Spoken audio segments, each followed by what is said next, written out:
Could you please stand for the Pledge of Allegiance, please? I pledge allegiance to the flag of the United States of America and to the republic for which it stands, one nation, under God, indivisible, with liberty and justice for all. Before you sit down, I would just like to have a quick moment of silence for the tragic day, September 11th, 2011, when we lost so many people at the Twin Towers, and also for our first responders who responded to that event who are still suffering for today. So just a brief moment of silence, please.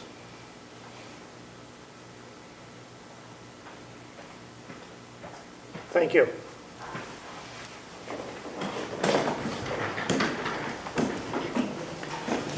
Okay, welcome everyone to the September 11th, 2018 Village Board meeting. We'll get right into business with our County Legislator, Mr. Joel Tyner.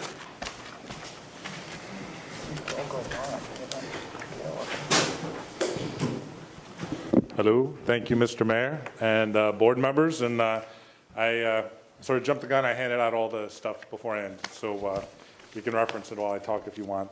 The first thing is we're doing our 25th Repair Cafe is happening this Saturday across the street at Town Hall from noon to 4 p.m. I don't fix anything, and actually could use a lot of help. They just apparently did a new wax floor finishing there, and I've been sort of asked to not, I got into a car accident recently. I'll just be open and honest with everybody. It's not my fault. Police report says it wasn't my fault. I had the green light, but I can't lift stuff. And so, and we can't be pushing the benches around on the town hall floor. So I'm just being open and honest with everybody. It is going to be an emergency and a crisis if there's not some people there Saturday morning at 11:30 to help me lift, not push the benches out of the way, lift. I've been doing physical therapy and all sorts of things and CAT scans and MRIs and everything. So I can't, for the last 4 years, I've been pushing those benches. I can't do it. So I need some help. This Saturday, 11:30 at Rhinebeck Town Hall. Kathleen Everett, Sarah Stevens are going to be doing the clothing, knitting, and needlework mending. Chris Louis, Dave Heller, Timo Noon are going to be fixing the lamps, vacuum cleaners, electrical appliances, bikes, maybe electronics. My electronics guys may not be there. Valerie Leger, licensed massage therapist, she's going to be there. And I believe Vince Murray doing welding. That's this Saturday, noon to 4 p.m. right across the street at Rhinebeck Town Hall. And yes, I'm just being open and honest with everybody. I cannot, there's dozens and dozens of benches. For 4 years, I've been pushing them. I can't do it. I can't do it. So I need help this Saturday at 11:30. I don't usually come here and beg, but I'm begging for a good cause. Scott Davis of the American Red Cross for the last few years has been working with me to host blood drives here in Rhinebeck. I think this may be our third annual one. It's going to be Saturday, September 22nd. I believe from 10 in the morning till 2 in the afternoon. If you'd like to register for that, you'll see signs up soon, but it's 471-0200. That's 471-0200. I wanted to thank again Village Clerk Pat Kuhn for putting me in touch with Donna Warner. I skitched out, forgot the name of that person last month, but it's a great thing if anybody from Rhinebeck would like to come down and speak up at tomorrow night's county legislature meeting, because we are adding about $800,000 in funding to the county executive's municipal innovation grant fund, which is good. So hopeful that, you know, the $50,000 for the village of Rhinebeck for that chairlift is going to be part of that. But it would not, I don't think it would hurt if people from Rhinebeck actually spoke up. And it's not every day that the monthly meeting for the county legislature is the day after the Rhinebeck Village Board meeting.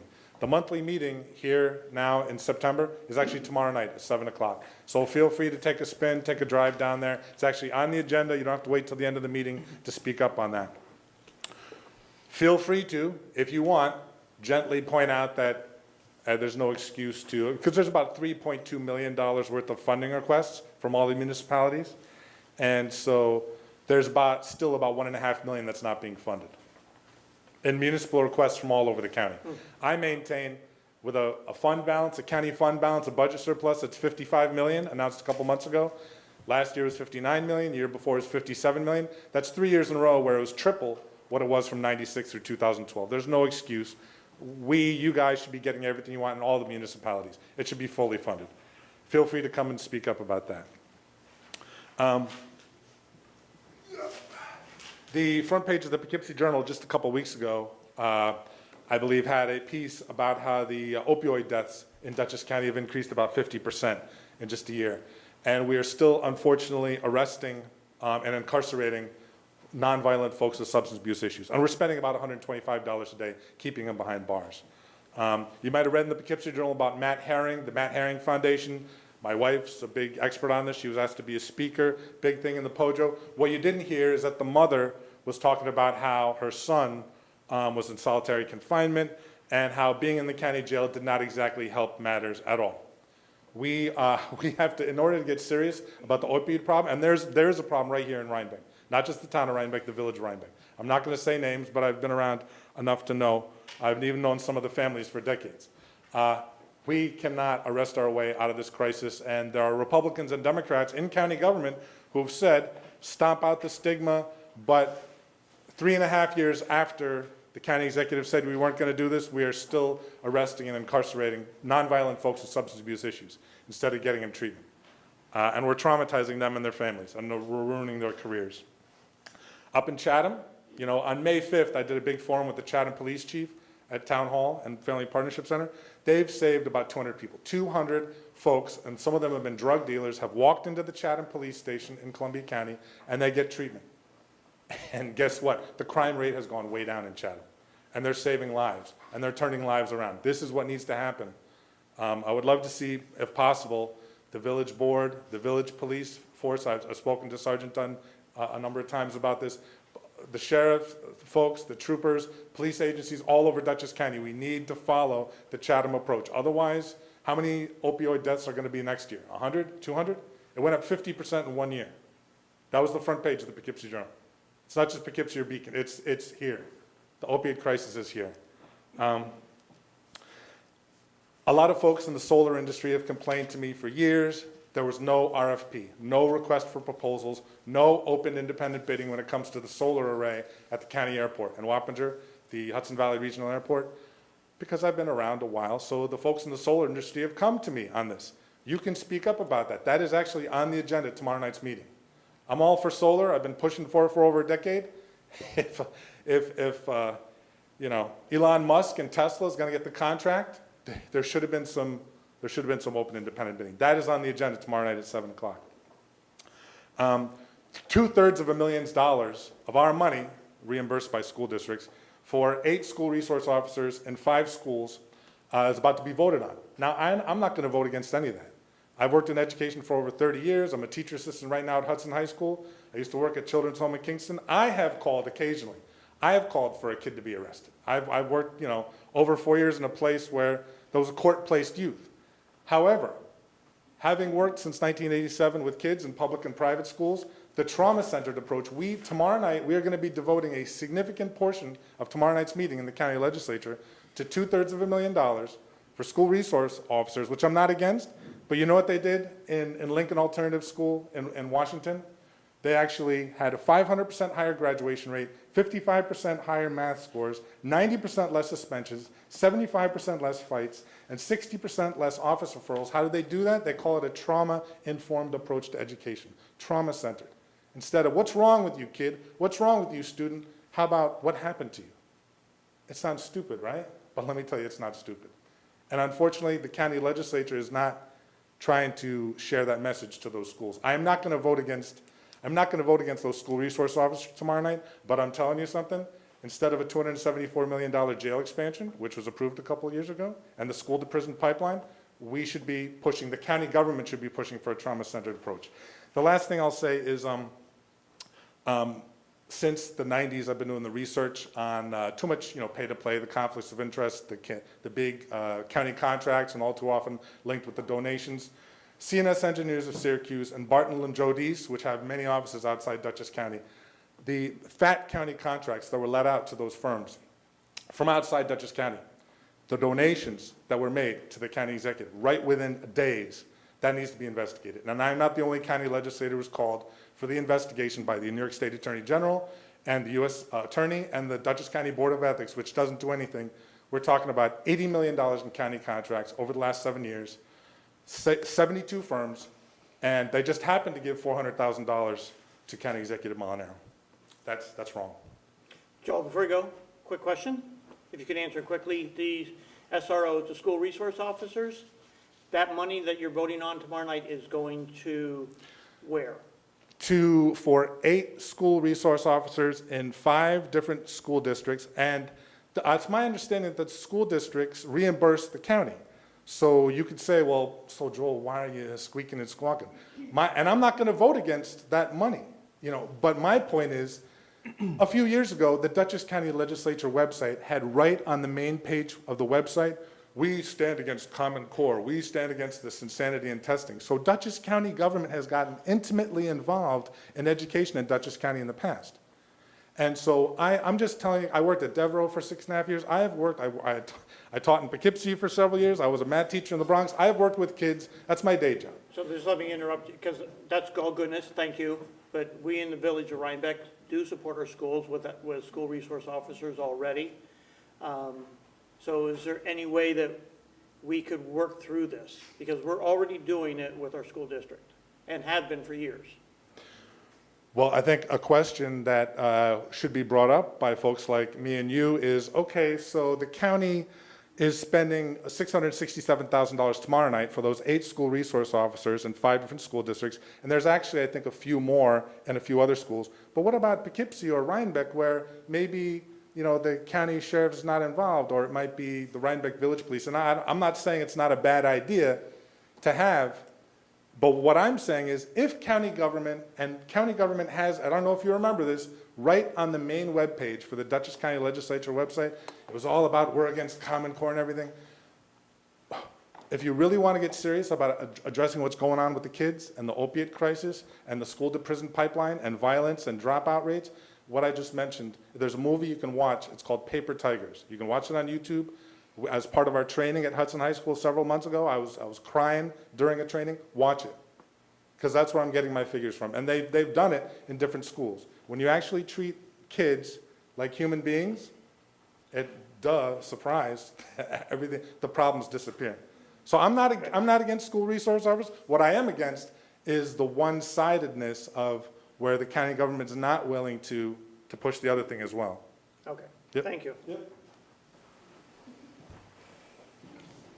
Okay. Is there anybody signed in for public comment this evening?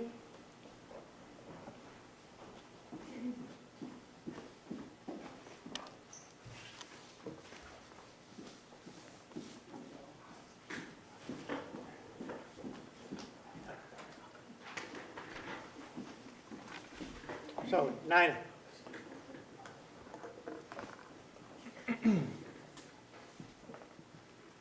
Nina Lynch, 1 West Court.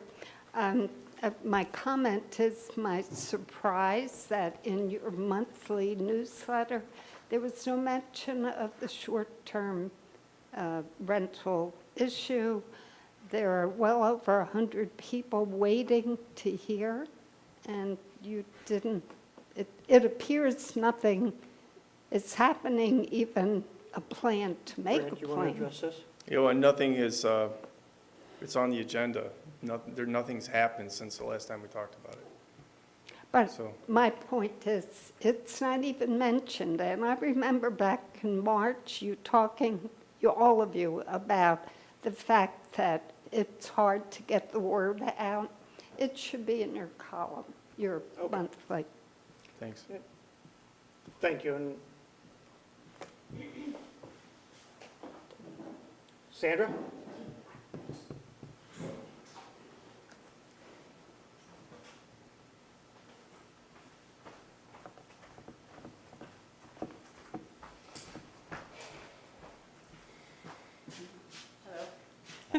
Didn't realize I was going to be filmed.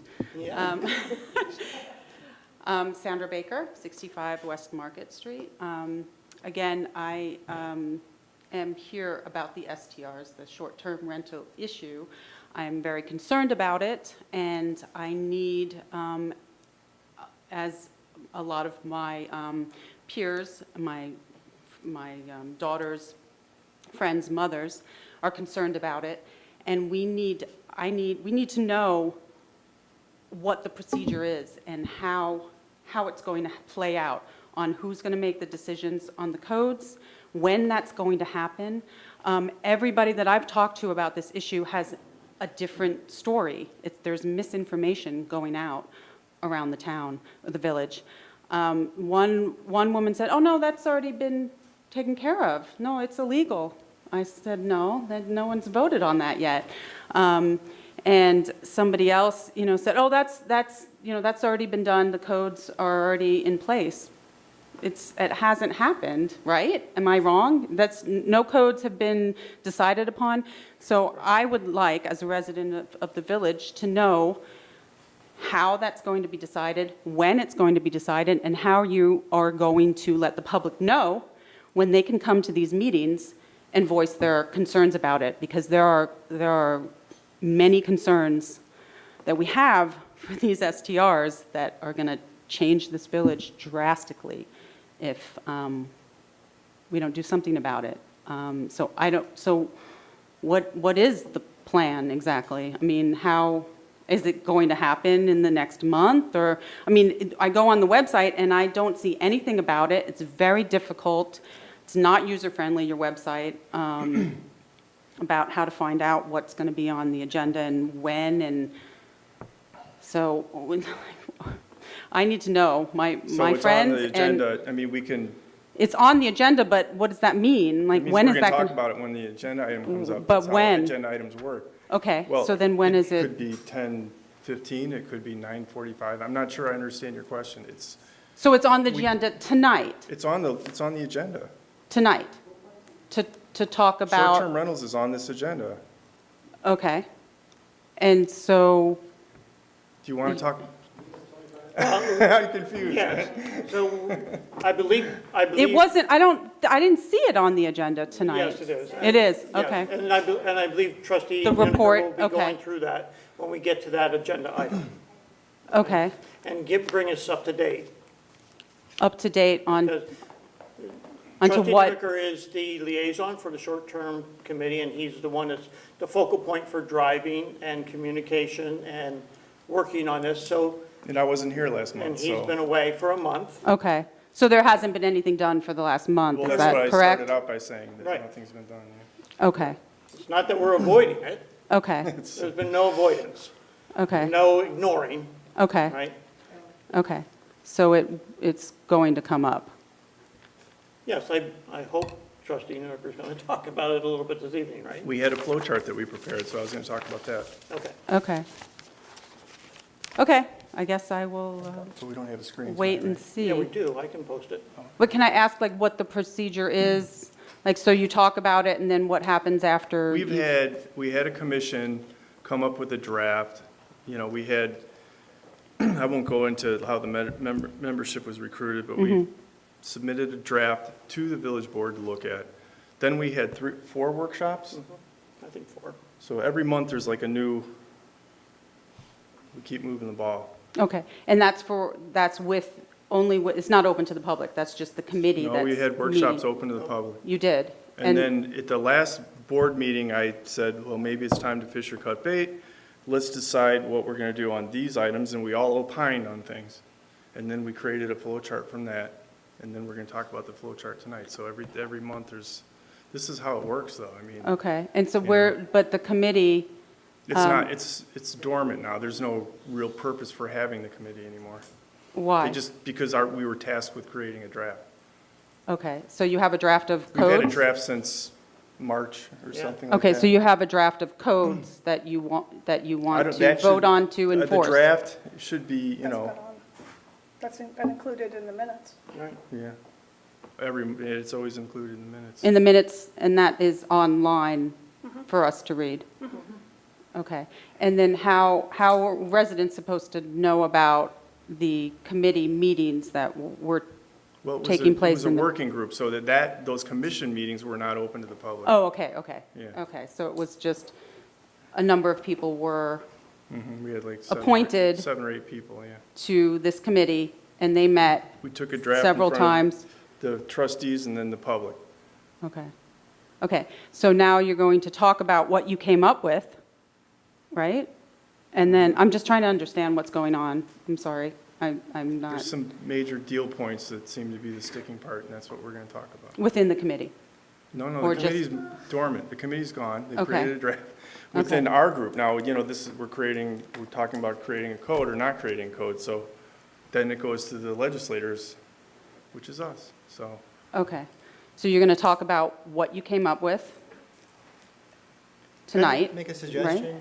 I'm sorry to interrupt you. It's okay. Would it be appropriate, Mr. Mayor, to bump this subject further into the start of our agenda? In other words, as the trustee Nunica has acknowledged, it's on our agenda, it is going to be discussed, but we have people clearly here interested in this topic. We have some small children, young children. Is there any reason we could not advance this earlier into the agenda to accommodate? I don't see any reason, as long as, but we do have some people that are here that have been working all day that I would like to move forward first. Sure, yeah, Okay. I just, Out of respect for people who are participating and wanting to go, course, but I also yes. respect for the audience, but we can do that adjustment if we would like, if trustee Nuneker is okay with moving it up. just a suggestion. Any exception to that? No. So, we will do this right after the treasurer's report. Okay, great. Thank you How's very that? much. Okay.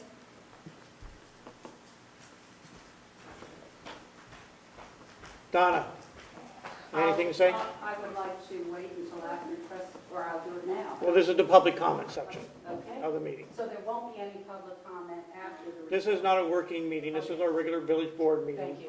And we will, and trustee Nuneker will lead the conversation on the short-term vacation Thank you, rental. thank you. Donna Warner, 23 Beach. I'm among village residents that support 4 simple code provisions to regulate short-term rentals in the village, and we have shared them with you several times. I just wanted to kind of draw a little bit bigger picture in terms of what's going on in the world, and that may be coming to Rhinebeck. As you may be aware, there's a crisis globally in many cities around the world of over-tourism. Over-tourism combined with rapid growth of Airbnb rentals in some places has locked residents out of their own community. And I think that this could be in our village future if we don't take right action now in a long-term view, especially as Rhinebeck increasingly becomes a tourist destination. Personally, and I'm going to be pretty brief, personally I support residents renting out a room or two in their own homes, and I support our owner-occupied B&B establishments or new ones, but I have deep concerns about a multi-billion-dollar corporation like Airbnb and their tactics and intrusion into communities that come right out of the Big Tobacco playbook. As with Big Tobacco, they will support regulation, but advocate at state and local levels for laws that are weak, unclear, unenforceable, and will seed confusion. And we are not immune to this. And I just want to say that despite the village work group and its hard work and workshops over the past 6 months, many residents are still confused about or unaware of STR issues or their complexity here. Eyes glaze over with code development talk and details. We've been talking to many people.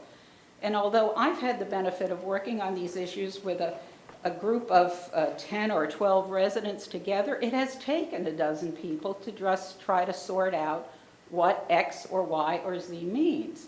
We are not experts, and we have worked long hours over many months to do the research, learn, and come to some agreement, at least amongst ourselves, on 4 key points. You know, I feel for the residents of this village who don't understand. So my question is, do we know what Rhinebeck residents want?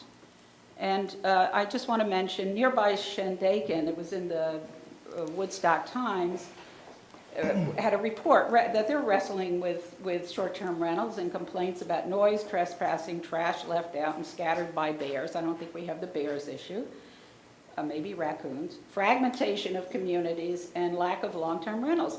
When asked by a reporter if any civilians will be on a committee formed to tackle the issues, the mayor responded, "We are going to reach out to the community.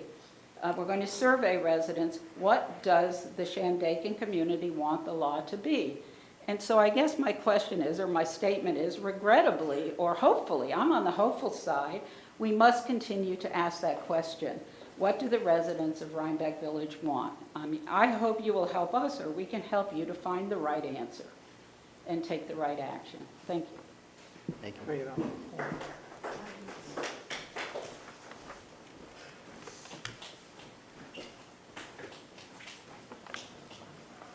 That concludes the public comment section. And next, I would like to get into the treasurer's report, please. Okay. Karen? Good evening. The Village of Rhinebeck Treasurer's Report is for the period ending August 31st. The tax collector's account ended the month with $1,285,637.61. The general fund ended the month with $77,901.96. The water fund, $444,797.62. The sewer fund, $396,274.61. Our New York class investments in the general water and sewer fund are doing well with an average yield of 1.89%. The vouchers presented for payment in the general fund total $85,637.60. In the water fund, $30,255.89. In the sewer fund, $25,632.13. We have one bill from the Community Block Grant Legion Park in the amount of $1,169.52. We have an escrow payment to pay in the amount of $1,312.50. We also, from our Capitol Police account, we will be paying for the purchase of the 2018 police utility vehicle in the amount of $41,162.26. An operating statement is provided with expenditures and revenues through September 11th. In the water and wastewater, the billing and adjustments have been reviewed and signed off by the Water and Wastewater Department liaisons and are presented for authorization. So I'd like to make a motion to accept the wastewater adjustment as presented. Second. All in favor? Aye. Opposed? Abstained? And I move that we accept the water adjustments as presented. Second. All in favor? Aye. Opposed? Or abstained? Thank you. Okay, I'd also like to report that the backflow prevention device testing letters have gone out. I went out yesterday on the 10th, as well as the grease trap maintenance questionnaires. Those went out yesterday on the 10th as well. Hydrant flushing will take place in October, and that will be on the website, and we'll be going out with the October billing to let you know the dates as soon as the water department puts that together.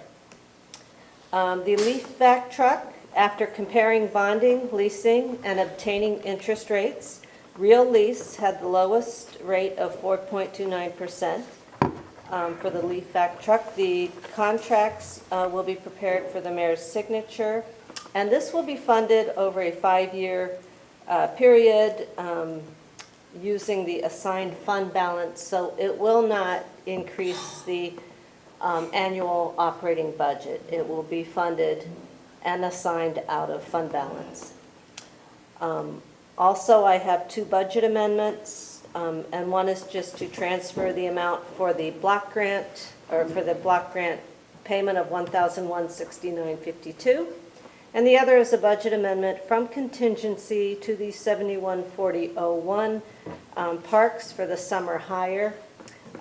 We used them a little more this fall, as well as putting a little bit in there for the month before, for the month of May, prior to our new fiscal year, June 1st. I'd like to make a motion to accept the budget amendments as presented. Second. All in favor? Aye. Opposed? Abstained? Carried. Thank you, And Karen. if you have no questions, Thank you. Thank you. Thank you. Thank you. Okay, as a result of the request, and trustee Rossi making a suggestion to move the short-term vacation rental discussion farther up in the agenda, I will move we move ahead, if that's okay, and we'll move ahead. So, trustee Nunaker. Can you pull the flow chart up on the screen then? Awesome. It's a great image, Mr. Mayor.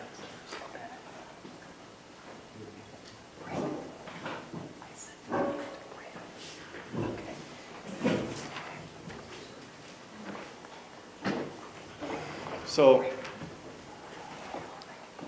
Donna Warner was instrumental in helping me create this flow chart, although she's not excited about some of the assumptions that were made.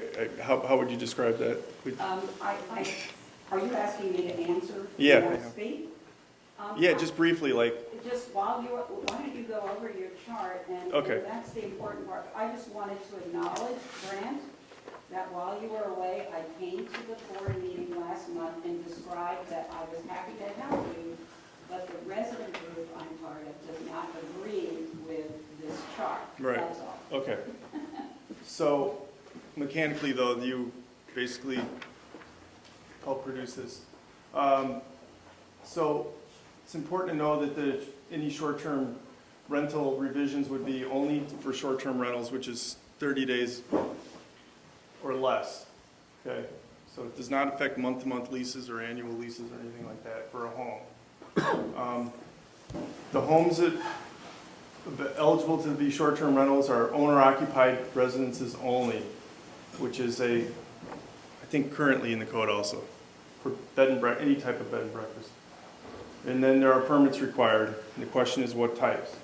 So if you go over to the left column, that's for the bed and breakfast establishment, which we're not, the commission that created the draft is not proposing to change that at all, really. So the only question is there's a special permit required and how much that would be if we would change that. On the right side of the column would be a room rental home, which is a new category, which is real similar to what we had, bed and breakfast home or something like that. And that is whether an issue was raised whether we would have a special permit for any of those or whether we would go with an administrative permit, which was proposed by the draft in February. Administrative permit is more of it's an in-house, it doesn't require board approval. It's just basically fire code and building inspection stuff. Room rental homes are for 1 to 2 bedrooms so far, what we talked about. The red stuff is what's up for discussion. Proposed maximum 4 adults, 6 total. Owner would be present throughout the guest stays. Allowed in a single family or 2-family dwelling, which I believe is the same as now. A lot of this hasn't changed. Guest rooms allowed in accessory units, which is the same. No limit on number of hosted rental days. That's the way it is now. No, so for non-hosted days, what we discussed about as trustees, we had a range of opinions that we wouldn't allow it at all, or maybe the low 20 evenings a year is a max. Although the draft had 40 in there, so the trustees, we're tracking trustee and mayor comments here. So, question is whether we would limit the number of the village, whether we would limit the number of village for what we have now, bed and breakfast establishments, or room rental homes, which exist now and they're all hosted requirements, or whether we would just limit the number in the village for non-hosted rentals, which again would be limited to that 0 to low 20 days. So these are the items up for discussion. So that's a summary to distill what we were talking about. So one is on. The red items would be up for discussion. But I believe that at our last discussion, in our last workshop, the bullet owner present throughout guest stays was also to be read in color, because it doesn't have to be typically the owner. it could have been a Registered resident host. resident host. Right, which is the way it is now. So that's Right. just probably a mistake, kind of a mistake, yeah. That's not really up for debate. Well, the way it's worded there, it is. Well, it's a problem in the flow chart, but not in the draft. Yes, Yeah. So it's really you're right, registered resident host. right. So the big item is whether we allow non-hosted. The two biggest items are whether we would allow non-hosted rentals and for how many days and what type of zoning we require.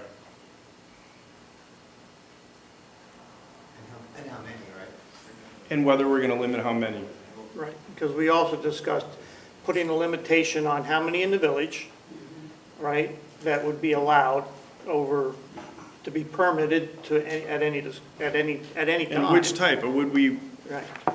restrict the ones that we have already, which is just a handful? I mean, we have, what, Well, they would John- have to come in for a permit. Well, And they we are, that's the way it is now. John Yeah. Fenton said we had 3 to 4 bed and breakfast establishments and maybe 8 or 9 room rental homes that are hosted. Yeah. So how many of these non-hosted ones are there, and how many would continue to want to play ball if they could only have maybe 15, 16 rentals a year? So I think some of the confusion is, we currently allow room rental homes. People rent out a room, 1 to 2 Hosted. bedrooms, hosted today. Hosted today. Right. And the issue is to go to a non-hosted Or not, issue, right. platform, if you want to call it that. One thing And, that, well, just let me, just want to finish, I think, and from what, just feedback, is people are still getting confused between room rental home and unhosted room rental. Because here, we're combining them into one. yeah, which is sensible One- from a code standpoint. One segment. Right. We talked about this frankly, ad nauseum, so. I know, but that's where I think some of the confusion still lies. Yeah, I in understand, that. we'd have to just keep saying it. But, I know it's clear to you, but it's not clear well, to I everybody. understand. I think some people pick up the thread and then they leave for 6 months and come back in or whatever, but we've been very clear about this stuff. So, Donna was suggesting that there was a sentiment that we would go with special permits for pretty much all B&Bs. And that was not my understanding the last time we talked about this. Would we allow administrative permit situations like we do now, or like we propose in the code for hosted rentals with 1 to 2 bedrooms? I do feel that, as you just described, from the ease of creating or modifying existing code, it makes sense, as the committee has underscored, to look at all of these different venues together. But I would say that we're blurring the lines a little bit. I'd like to just understand what is the board's majority position on short-term vacation rentals. Well, we did that straw poll at the last workshop. Right, so I had some notes here on this. You know, I mean, this is a great chart, but for me, the issues are just blurring. So when, Mr. Mayor, you say people are confused, frankly, I'm probably one of them. so, I And I'm a understand. trustee. So, I think the question is, we leave the code the way it is, where non-hosted rentals are illegal? Or do we have these conditions, like, for example, 16 days of non-hosted rentals for the smaller room rental homes? We're not touching B&B establishments. We limit that to 1 to 2 bedrooms like the commission proposed. Do we put a lottery to limit the number of licensees, not licensees, but whoever, people who have, license holders. And how many days of non-hosted rentals would we allow? I mean, that's the rub, So, For clarity, though, wouldn't it make sense, and I understand where the committee went, But if we leave, we already have room rental homes. Leave it the way it is. Yeah, And then break out unhosted rental and just call it what it is and list all of the issues. well, that's and a not- drafting issue, I mean, if that's what you Yeah. want to do, Well, but I think it would be better for people to understand it. the if reason you why did it that way. the reason why it's that way is because it's under the umbrella of room rental homes. I know, I understand. I got that from a code So- perspective, but if somebody wants to peel the onion back, they have to peel, Well, you just, if you want this to be user-friendly, you know, which none of our other stuff is, but if you did, you could just call it a category non-hosted room rental homes. that's my opinion. Just add a use. I think we should add the use of non-hosted. This is if room we're gonna rental. allow this at all. I mean, I know that Howie doesn't want to allow that. I'm against any non-hosted Yeah. homes, period. It's too confusing, And 20 I'm days, between- this. 20 20 What I days. said is I'm between you know. 0 and 16, you Right, know? so how do you feel now? Well, we did the straw poll. We already, as a board, we already polled the board, right? And I thought we were, based on the poll of the board, it was to set a direction, right? But now we're back, you know, we have to make it. Why take 3 steps back when we were trying to move, as we said before, we're trying to move things forward? And, because we got to get to the point, to answer your question, we need to get to a point where we need to have a public hearing. And to get to that public hearing, we have to have a set, defined things of where we are so we can have that public hearing. That's where I think all of us, including the board, would like to get to be able to do that. And to stop Going back and forth. going back and forth, put it down on paper, here's what it is, hold the public hearing. But I So, agree with you that it is confusing with the non-hosted and the hosted. People are very confused because when you say something like, well, you know, the Airbnb, well, but I do Airbnb, I live in my house and I rent my, you know, apartment out above my garage or whatever. That's fine, I'm not against that. But it's these people that are buying up houses in the village solely to do Airbnb. No, we- Yes, we- that's- That But actually the- hasn't yeah, been so- resolved. okay, this, you're But reinventing the you- wheel. We've no, been, no, wait, you're yeah. right to bring that issue. The owner occupancy requirement was, we put that, that's in there now. It's always been in there. All we did, we So went from 6 non-ho- months So to non-hosted. 9 months. But you're talking about it right now, No, no, non-hosted or but the difference is that you must own the home. So- To even step into the And ring, you must that- live in that home yourself at least 240 days a 240 days a year. year. to even do So, this, so period. Okay, So Sandra, I apologize that maybe you've missed all those workshops and all the communication on this. okay. Right, but the short story is exactly that. You have to live here 240 days a year, and it has to be your primary resident, right, for you to be able to even get a license, if the board so chooses to want to move forward That's on been that. voted on, and that is. No, nothing's been voted Oh, on. okay. That's what's in the draft of the code. That's in the Yeah. draft. And, Okay. and I think, Mr. Mayor, it's fair Okay. to say that the model that this young woman is concerned about, Okay. this board in the straw polling is unanimous, that Okay. we don't want that. Okay, Um, okay. We're So, but beyond it's, that. the Okay. 3 of the people on the That's the board relief. said that they were would entertain some non-hosted rentals. Right. Up to the low 20s per year. How do you? I think it's easier to do this, I think, with sort of an example. Somebody owns their home, they live there 240 days a year. There comes a weekend sheep and wool, and they want to rent out their home. So there's 6 people who come, and they say, I'm going to rent out my home, but I'm not going to be there that weekend. That would be, that's the situation that we're talking about. Right. So that they would not be, so that the person who's doing the rental would not be on premises for Okay. those How do you couple of days. enforce all of that? They have to. Well, Well, we have to enforce it now. We have bed and breakfast now, and it's, you know, we have, And we have room rentals now, and we have, And they have There's a- permits? there's to 2, do all that? yes, they do. There's 2 different, there's categories for 1 to 2 bedrooms, there's 3 to 5, there's 10 lodgers for the bed and breakfast So that's how establishments, you enforce it. You have a there's list of all 4. the permits and. It's difficult to enforce. So we have a zoning enforcement officer, we oh. have a code that would be enforced. So I think it's a good question, but I want to pick up on Trustee Lewitt's point that, and unlike my good friend and neighbor, trustee Trout, I'm not of the opinion that it should be zero.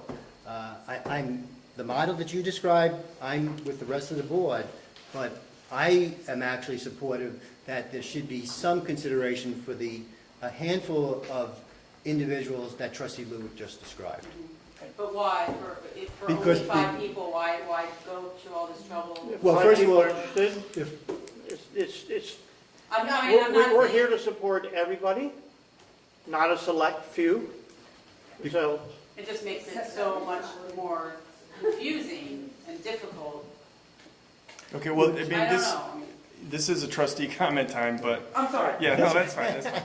We're trying to answer your So question. I think we would should like- just have a public hearing on this. Okay, Well, wait, then, get the code. this is where we go with what I suggested then. Yeah. Do we put a code together that says, I'm throwing something out here, it allows for bed and or for room rental homes, 16 days of non-hosted rentals, the occupancy limits as the commission put forward, non-hosted by the lottery, limited to 25.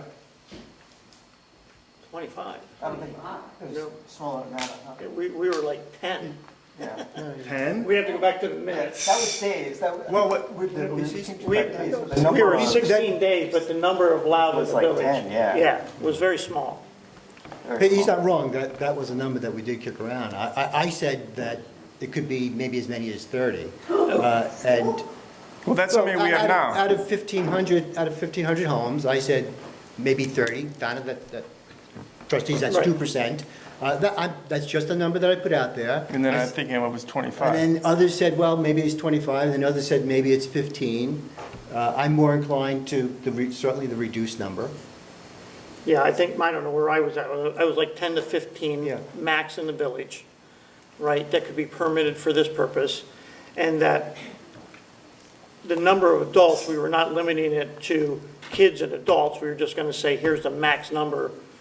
Let's just Right. leave it at 4, max number of 4. That's the way it is now.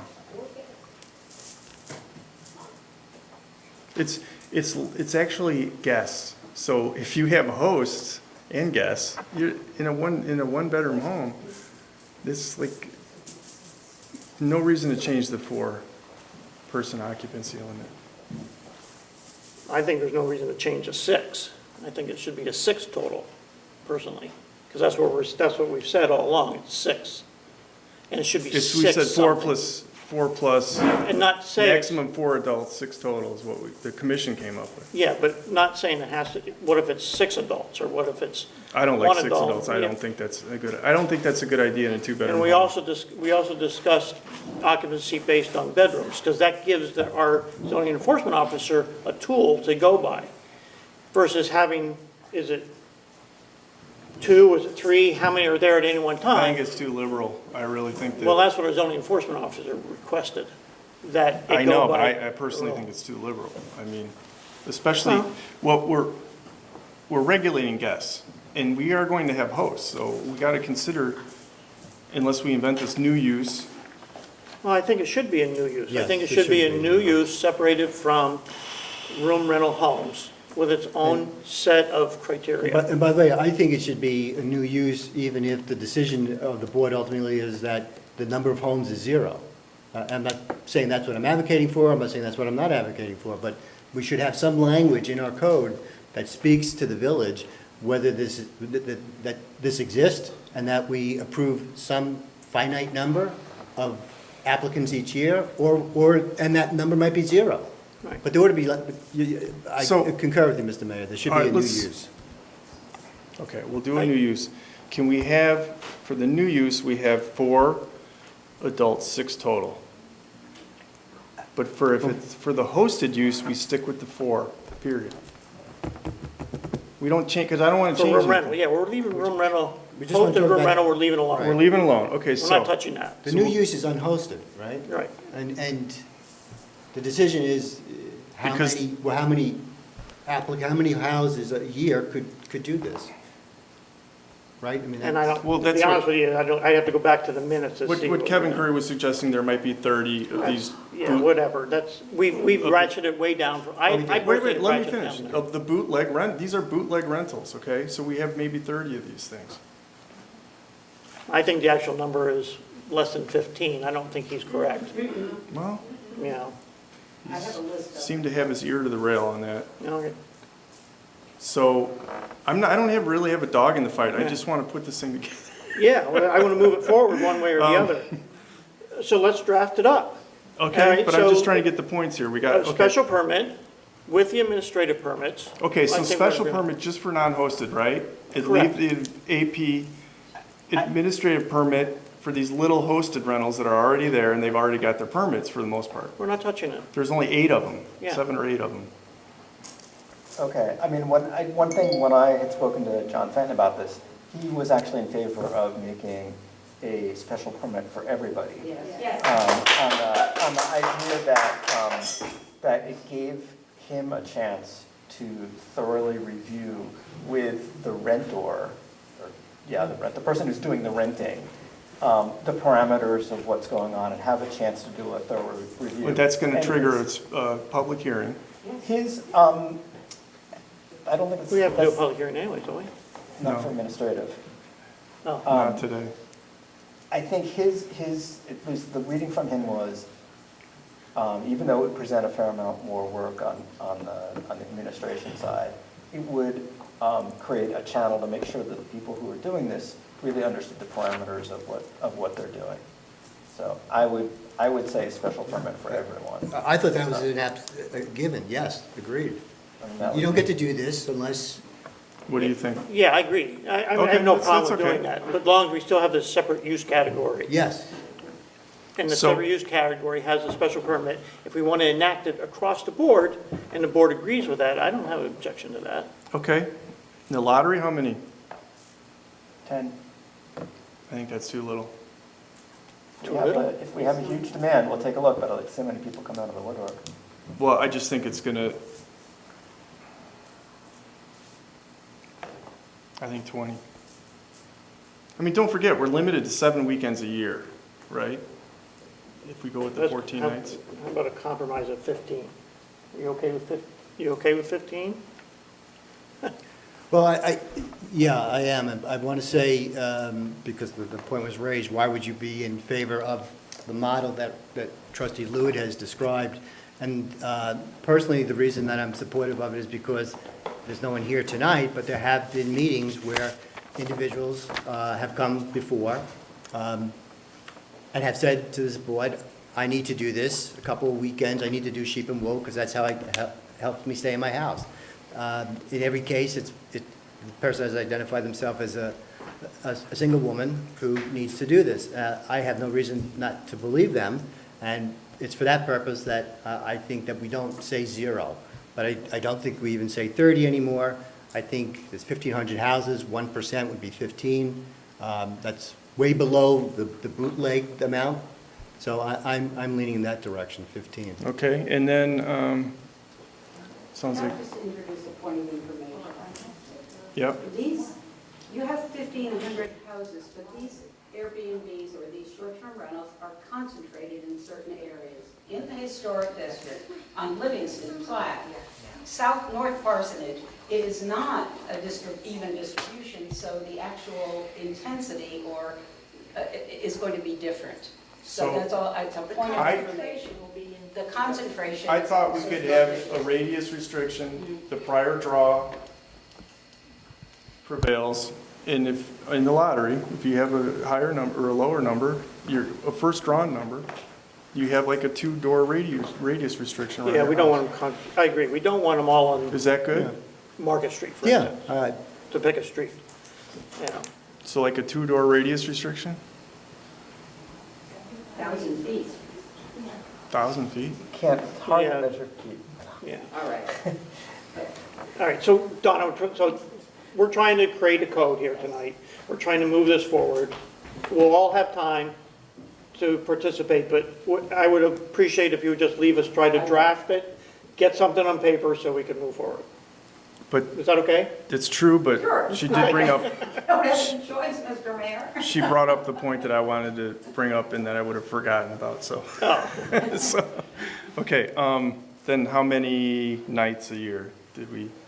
I was for 16 because of that, puts that legal limit over, goes over to 14 days, which makes it a business and they have to file it on their income tax. That's what I was proposing. I'm fine with 16, but I'm fine with 16. Okay, 16. just to put it out there, and I'm still Yeah. not, I don't know which way I'm coming down We're just on trying this. to we're trying to push it forward. That's Okay. right. All right, I think I have something then. And now, number of rooms. I didn't want to change that. Well, but what if you have a 3-bedroom home? How can you restrict somebody from using that 3rd bedroom if you say it's 2 bedrooms? John can't do that. Well, he can, just like, I mean, it's Right. difficult, but, I think that's too far. I mean, so that's you want to too have hard. overlapping bed, you want to have bed and breakfast establishments are 3 to 5, and these non-hosted, we're not changing, well, I'd rather not change the bed and breakfast home hosted. I'm okay with a standard home, which typically has 3 bedrooms. That's what I'm okay with. So you want to have like 3 bedrooms being in this overlapping category? Yeah. What do you think? Well, it's going to require a permit to be submitted and approved by our zoning enforcement officer, right?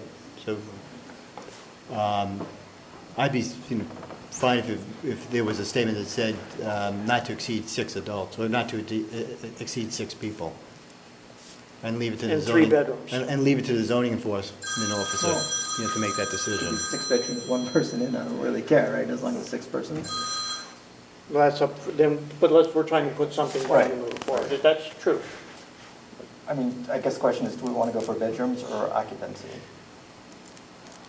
I think the Well, zoning. this is a enforcement- way of like basically going for occupancy, because you're suggesting that Yeah, because if you get 6 bedrooms and then all of a sudden we don't want too many people to, show up. this is like it's like a hybrid. Right. So 3? 3. You want to have overlap, the 3-bedroom will be in an overlapping use. Yep. Okay, got it. I don't understand why sometimes 3, you can't get 6 people into 2 bedrooms. It just doesn't work. Did you put the number of people? Was it 6 people? 6, 4 adults, total. 6 total. 6 total. Okay. Well, I would, 4 yeah. adults.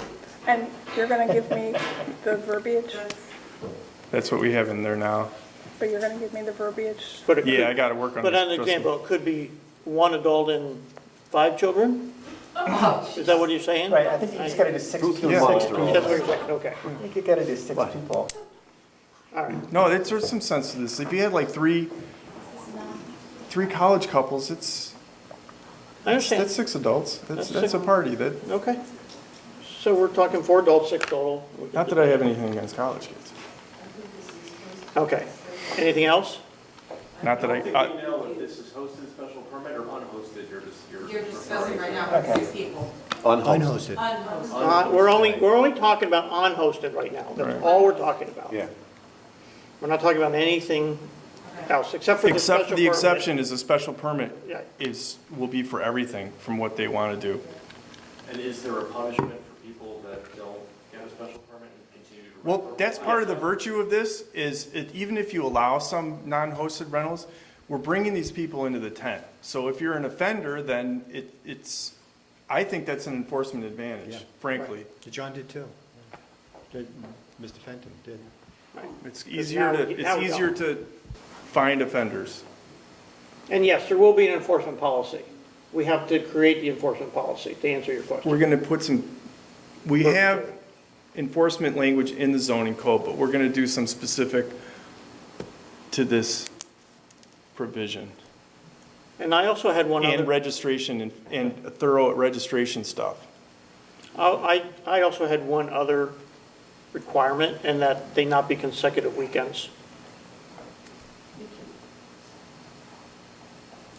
Because what's to stop people from doing it every weekend, and then your neighbor is gone every weekend? And my suggestion was they have to let us know when they're doing it, and it can be no more than 3 weekends in a row. 3 consecutive weekends. I'd be up for that. Yeah. No more than 3 consecutive weekends in a row Right. And so just. for non-hosted. For Right. non-hosted. And so I think the point here was if you do get a special permit to have this very narrow case where you own a house, but you wouldn't be here for the weekend, you'd actually have to notify the village ahead of time so that we would know that there would be, that the owner would not be in the house for over the sheep and wool weekend or that long weekend. And who's the point of contact? Right, well, that would, right, Right. we need to work on that. That's here. Right. Well, it's one of them. Yeah. But that was one of the directions that we were talking about. You good? Yeah, I got something to work with, that's for sure. Now, we have to go to a public hearing, we'd have to, I'm trying to think how we'd need Rich to review Yes. everything. And he's got to write the lottery language in a couple of these things. Exactly. Rich has to be involved. And then we have to go through seeker, and then we have to send it to the county for their comments, and then we have to have public comment period, which will be in active discussion. As they have been. And that's okay. So- We want Yeah. input. So I just want to emphasize the point here, though, that the thing that we've been really talking about here is the very limited case that I described earlier. For the other conditions, we seem to have come to there seems to be a fair amount of consensus about you have to be a full-time, if you're going to rent anything, you have to be a full-time resident within the home. There is a limit based upon the number of bedrooms, 10 people, that you can, I'm trying to review this now, that you can do, this is for everything. Right. Basically. There would be, you'd require a special permit. There would be a distance, Spatial. spatial distribution, and I think that's it. It's A not applies limited to number of everything. licenses, Right, because and a limited number of with the licenses. lottery. That applies to everything. So the only thing What- we're talking about with this other section is the case where you have somebody who owns their home, who would leave their home for a weekend to rent it out, say, to another family during sheep and wool, or something like that. So when you guys are all talk, just remember, we've been talking about this one little slice of the entire picture. So I just want So it'd be 15 total in the village. That's what's proposed. potentially. And anyone outside of that 15 that is moving forward with their own unhosted version is in violation and subject to whatever penalties we develop through our zoning enforcement office. Penalties will be developed at the same time of the codes. I'm not sure. It would be helpful if there is an enforcement plan that gets presented in a public hearing along with. Correct. the It's going to be in there, Has to yeah. be. Probably. May I just raise one potential snag, and Fenton would know this? When you move to overlap categories, and there's 3 bedrooms in this, I believe it's only in this special Correct. limited case, I believe the state fire codes kick in, and again, I'm not the expert by any means, but I believe when you go to 3 bedrooms, you are now crossing in the state fire codes into a separate category where there's more stringent. We can verify that. Yeah, Yes, and please verify it. I'm pretty sure there's some stringent categories for any of these B and Bs. I read the fire code, that special 2017, where I think, and again, I don't know, but that they define separately 3 to 5 and 1 to 2 in terms of the level of. Now they've kind of blended that. Yeah, okay. Yeah. Well, There used to be a clear distinction, and that's where our distinction came from. I believe we were on that track, and then, Yes. once we got clarification, that changed. Yeah. So let me ask a quick question. There's a few people, like we said, come to our meetings, like you said, single women who just want to rent out on Sheep and Wool Festival. So what if they don't win the lottery? They can't do it. They can't do it. So we're doing this for like a few select people, and they might not even win the lottery. That's correct. Well, that's why I had thought it was kind of harmless to say 25 licenses. Well, 'Cause We can debate that. Talk about the cap on the number of permits. That can, we're right now just trying, Yeah. we're trying to set a number, and we can move forward. To do. But we can't have an unlimited number. It's got to be kept somewhere. No, I'm saying, but what I'm saying, we're kind of crafting this whole law for a few people, and they might not even win the lottery that we're talking about. We crafted a law for room rentals for a few people. There's only 8. 8 what? According to what Trustee Nuer said, we only have 8 room rental in the village. we have a bed and breakfast establishment category, and there's And only we like crafted 4. and we crafted laws for them. I'm confused. Where there's 8 people that use bed and breakfasts that live in their home? That, or? That are hosting? Yeah. That's what John said, that he knows of. Well, you can easily go on Airbnb and see the whole list. But those aren't usually shares. Those are usually, you're renting the whole thing. And the ones that say village, they're not village. Right. You look at them closely, their address is not in the village. They use that as an advertisement to get attention to their establishment, but they are really not in the confines of the village. So the number of ones that have physical addresses is far fewer, and I agree with you. You pull up any of these Right. sites, you get a plethora of them, but validate their addresses. And I've done that. I've actually gone through the Airbnbs and actually start to take a look and like, well, that's not something in Kingston. I'll say Rhinebeck Village at this point. And there's a lot of fudging of it. So you have to really drill down. Like so you get a special permit to do the new use thing, but it's only for that one address, right? It's not like, Correct. oh, I get a special permit, so I own 5 houses in the No. village. It has to be your Has to primary be your residence. primary resident. Okay, all right. So I just recently went on it, and on the Airbnb and the others, and I just from Airbnb, I can identify everyone, where they are, the street address. And there are quite a few, there are 2 apartments being rented over Sunflower Cafe, that kind of thing. You can tease this out. So there are more than 20. That's all. I will be happy to give you my list of addresses, but I don't. Well, no, that's why I said that Kevin But thought they change all. Kevin thought there might be 30-ish. But they change. Yeah. Well, now, once we have the code, we will know the 15 that can legally do this, and everyone else is outside of that and subject to whatever fines and penalties we develop. This is not an easy process. If you gotta really wanna do this. We don't really want to do that. Okay, can we, my goal was to move the meeting along tonight, and I'm hoping we can move the meeting Yeah, along that's rather cool. than continually going backwards. So is I thought that everybody was okay good. with moving forward on this and closing Yes, sir. this? I think it's this just- yes. Thank you for your participation. Thanks. Are you going to set the public hearing date? No. We have to get, I have to, All right, yeah, okay. but I will move forward, and it's kind of gonna be in Rich's. yes. come by when you come by and see Martha. You don't like my house? He's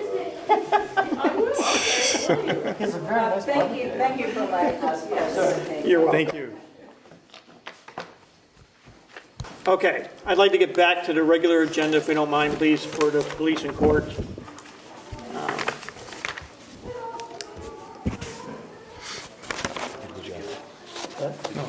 I did. I needed everyone to chime in. Otherwise, it doesn't work. My password doesn't work. Gotta reset my password. That's how to do this. Sorry, I'm out of sequence here.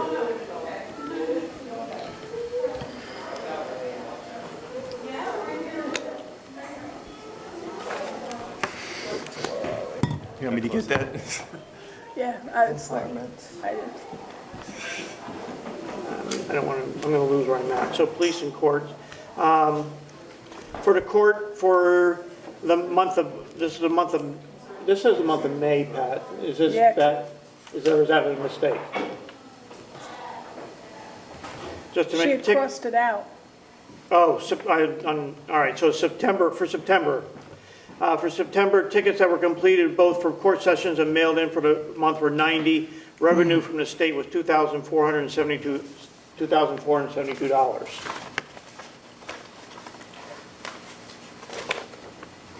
For the police, this is for the fire department. For the month of August 2018, there were a total of 91 calls. There were 13 fire calls, 70 EMS calls, and 8 motor vehicle accidents. They responded to mutual aid 3 times, and the ambulance did not respond to 19 calls. Therefore, the percentage was 76% for the month of August. All right, I'd like to move forward then to building planning and zoning. We have the oil tank to talk about. The police Oh, report then- was in there yeah, too. well, now I'm out of sequence because of Sorry. that I lost where I'm at. So I'd like somebody else to go forward so I can get back in the sequence. Can I read the police report? 'Cause I have it. Yes, could you please? The police report the number of incidents for the month of August 2018 were 24. I believe this is right. Total incidents in the village, 136. Total in the town, 21. Total in the tickets in the village, 83. Total arrests, 4. Total number of accidents, 13. I think I had that right.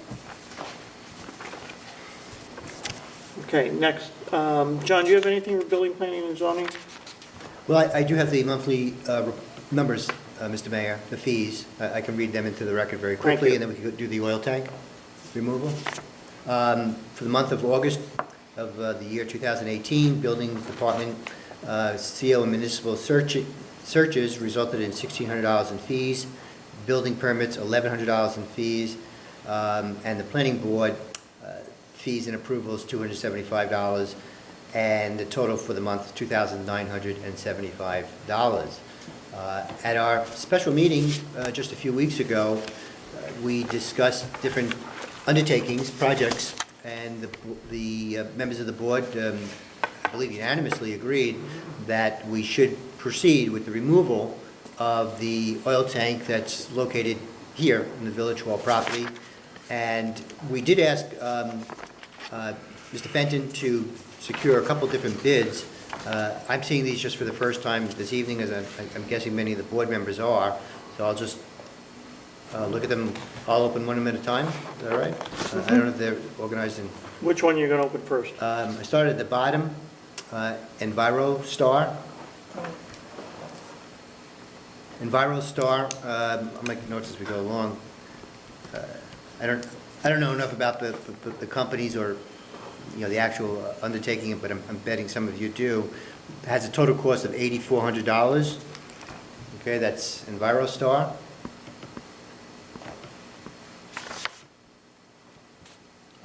Matthews tank removal, a total of $10,676. $10,676. Don't worry, we only have about 20 of these. EnviroClean. EnviroClean, be on page 2. 1025. Looks like it's $10,250. It is $10,250 from EnviroClean.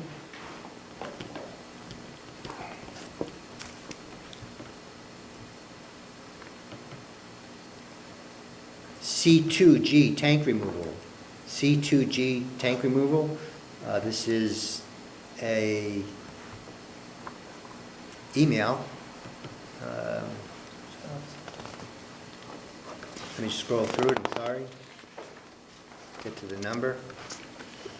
So it's embedded in there. Can I jump in? Yes, for you? please, Mr. Mayor, It's yeah. $9,500 for the removal and filling the tank, and another $4,250 for installing the new tanks. So about 13. This is C2G? Yes. Mine says Yeah, 8,325. unfortunately, they submitted a first bid that was for a 1,100 gallon tank. Yeah, I saw that. I was going to comment on And that. that's incorrect. So it's they a lot more. They resubmitted, and their new bid Okay. is $9,500 for the removal and $4,250 for installing the new tanks. Okay. So it looks like we have, in fact, a total of 4 bids. EnviroStar, $8,400. Matthews, $10,676. Enviro, $10,250. And C2G, Mr. Mayor, about $13,000 in total. Correct.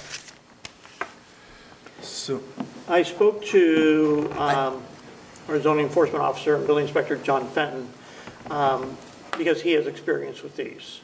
And his recommendation was to, eliminating C2G because they were so costly, and eliminating Matthews only because it didn't detail out the inspections and the backup material that we need to be able to go forward to document what we have. It was left with EnviroStar and EnviroClean, and of those two, his experience of working with EnviroClean was more positive. but that's a big difference. Yes. Price. And these also include installation of new tanks? They installed the installation of two 375-gallon tanks, I believe, in the basement. 30, 230? Yeah. at least for EnviroClean, yeah. So did you guys notice the note from EnviroStar? 330 gallons, yes. At time of proposed, there was approximately 1,958 gallons of fuel in the tank. Yes, we have to, So- there's two processes. One is we can pump that into the new tanks. To 660 gallon new tanks. Yeah, So but we have to still get it, we have to get it down to that level so we can do that pump and transfer it over. But I don't want to lose that No. excess. No, that's So what we're I going to said. wait? So that's a decision we have to Well, make. that's what I'm saying, like, we wait for December And then we can't- 14th. then we can't do And the it. ground's frozen. So why can't we, The place to store it. can't the It's just a oil bad company? time. We can proceed, I think you're going, can we proceed on selling it back to them? Yeah, somehow, because And I I don't thought know. that's what we did. They should be buying it from us, not, we shouldn't be selling it back to them. Well, that's what I meant. No, but it said, it actually does require us to pay it, to give them 95 cents a gallon to take it out. So that would be an No, additional, well, that's what the EnviroStar is saying, right? EnviroStar, yeah. Yeah. But we're saying the oil company, can't we somehow have them pump it out? Or Who do we use? Costco, Botini, We can find Heritage. somebody. Heritage? Costco, it's Costco here. Can they take it over to the highway department? That's an idea, maybe take it to the other The other facilities. We'll just pump it down. highway, Good suggestion. water, sewer. Great idea. It's worth $3 a gallon. you know. Yeah. And it's a huge tank. Yeah. Yeah, I don't want to throw it away. They might not be able to put it back into their trucks as possible it's contamination. content, We can But find, we- we can find a person. yeah. And ourselves. Well, I understand, trustee Nudiker is right, and it's about 20% more. However, I have no sense of expertise and wouldn't pretend to, and I'm not about to, even for 20%, Mr. Fenton is saying this is the more qualified company, the one I'm more familiar with, because this is a sensitive undertaking. Yes, it has to be done right. Yeah. And EnviroClean says no charge for disposal of any good fuel oil. So that means they're willing to pump it out. I think we could ask them if they could pump it out. If they're willing to pump it out, why can't they put it into, as trustee Nudiker said, into one of our other Great, yeah. places that would need it?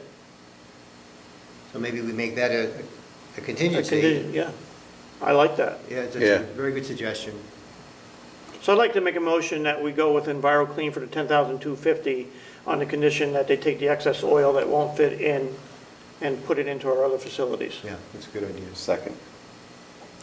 I'm going to go with EnviroStar because they specifically say that they'll fill this 660 gallon tanks for us. Well, you have a motion for EnviroClean. so Oh, yeah, I'm that's- sorry, that was a motion, wasn't it? Yes. Aye. All in favor?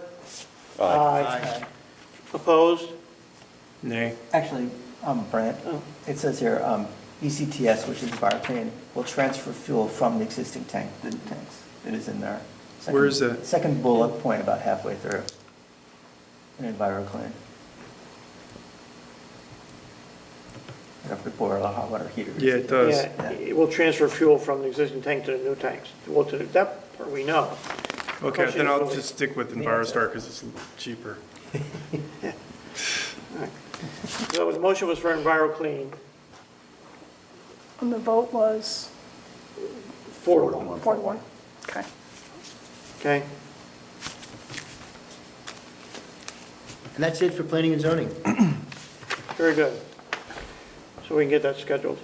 Thank you, everybody. This is a very good item to move forward on. So I'm- yeah. It is. I like the board, Yeah. I'm appreciative of the board's support on doing this. We did that at the wastewater facility also, and probably somewhere else. Did we do that at the water department? I can't remember.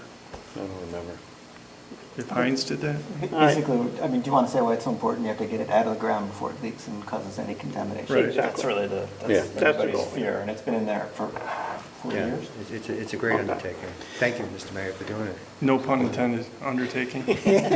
Okay, Highway Department. Okay. Monthly highway report. Basically, the highway department has been carrying out its monthly duties of brush removal, maintenance, sign replacement, delivering mulch. They have scheduled for September 14th, stormwater drain repair at the village, here at the Village Hall parking lot. There will be some renovations to the highway garage. Last year, we bought a new truck with a wing plow. We have to make a garage bay a little bit wider so that the truck can get in and out, be stored there for the winter. And then the most interesting news is that we received delivery of our new leaf vacuum truck Today? today. Wow. So, See what happened when you were away, Brad? Yeah, it's fast. so I don't have a date when it's actually Get going some to be things on the done. road. Leaves have not started to fall in any abundance yet, but It has to be licensed. it has to be licensed. Okay, I'm not sure what the proper Yeah. procedure is. But we do have it in possession. The guys are looking it over. We need to get a letter with the Village of Rhinebeck. I have to be insured.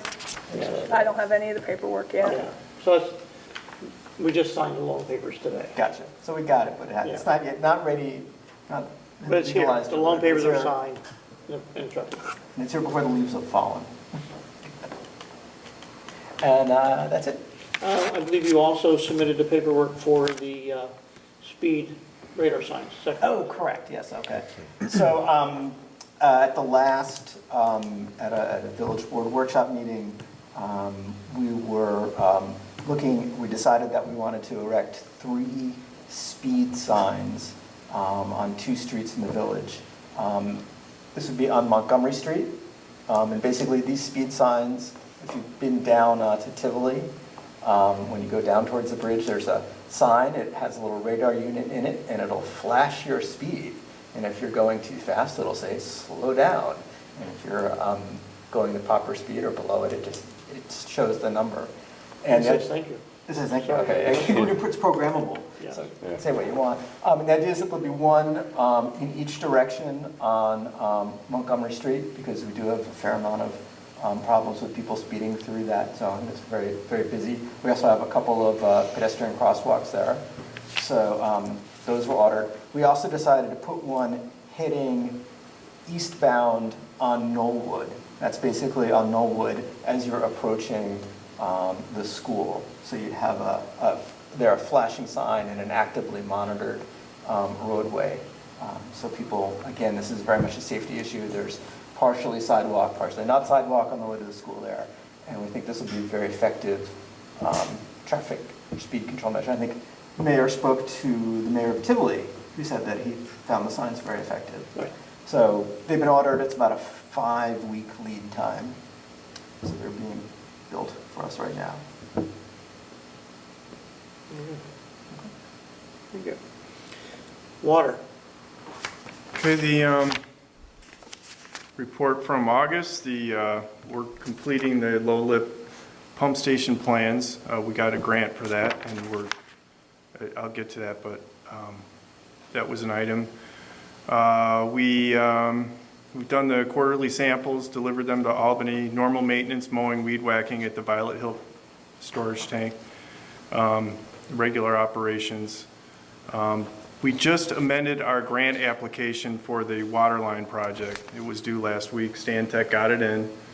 So last year we did not get a grant approval for the project, nor did we get low interest funding for it. But we've beefed up our application. We have letters of support from Sue Serino's office and from Kevin Cahill's office and from the hospital and from the chamber, and we've added a few items, so we're hopeful that this, I'm a Cubs fan, so a lot of times we would always say this could be the year, so. This is the year. And eventually it was. And it was one year, but for a long time it wasn't. But no, this could be the year. So that's that. So for the low lift pump station, we are ready to go out to bid on the project. This is a situation where we got a $32,000 grant to wet-proof the shelter, which is inside the shelter is the low lift pump station. And we're matching with about 32,500 or is it 32,000? The engineering estimate was 66,000. Okay. That was the engineering Yeah, estimate. so it's about 32.5 each or whatever. Yeah. So I'm just going to read it. Village of Rhinebeck Low Lift Station Renovation Contract Number 4568.05, Notice to Bidders. Sealed bids for contract said above are sought for the Village of Rhinebeck low-lift station renovation project. Improvements include but are not limited to relocating the electric panels in the first floor of the station above flood level, relocating low-lift pump disconnects from basement to first floor above flood level, relocating junction boxes from the basement to the first floor above flood level, remove lighting receptacles and conduits from basement, and more as outlined in the scope of work on the title page of the project drawings. So that's basically, you know, because of the the increase in tide level, we want to wet-proof this building so we don't lose our low-lift pump station. The project's located at 76 Slate Dock Road, Rhinebeck. Sealed bids are sought and invited by the village as set forth in plans and specs dated September 19, 2018, prepared by Crawford and Associates. That's our village engineer, located in Hudson. Bids will be received at the office of Pat Kuhn, our village clerk, here until October 5th at 2. The bids will be publicly opened and read aloud immediately thereafter. Non-mandatory pre-bid meeting will be held on Wednesday, September 26th at 10 a.m. at 76 Slate Dock Road. Questions regarding so anyway, I'm not going to go on. That's pretty much describes the scope of the project. So we're opening that up for public bid. And the point of all, as a hurricane is headed for the Outer Banks right now, the point of all this is, as we see that there's much, weather is intensified, and we get more of a storm surge, you get more rain, we have to protect our drinking water. And this basically will waterproof our the pump station for our drinking water. All this is predicated on a study that the village done, which was one of the first in the area, which was based on sea level rise. And just to remind everybody, that report said by the year 2021, if we have another storm like Superstorm Sandy, our low-lift pump stations will be inundated by water, and we will lose the ability to supply water to the village. And this was identified as the most vulnerable part of the water system.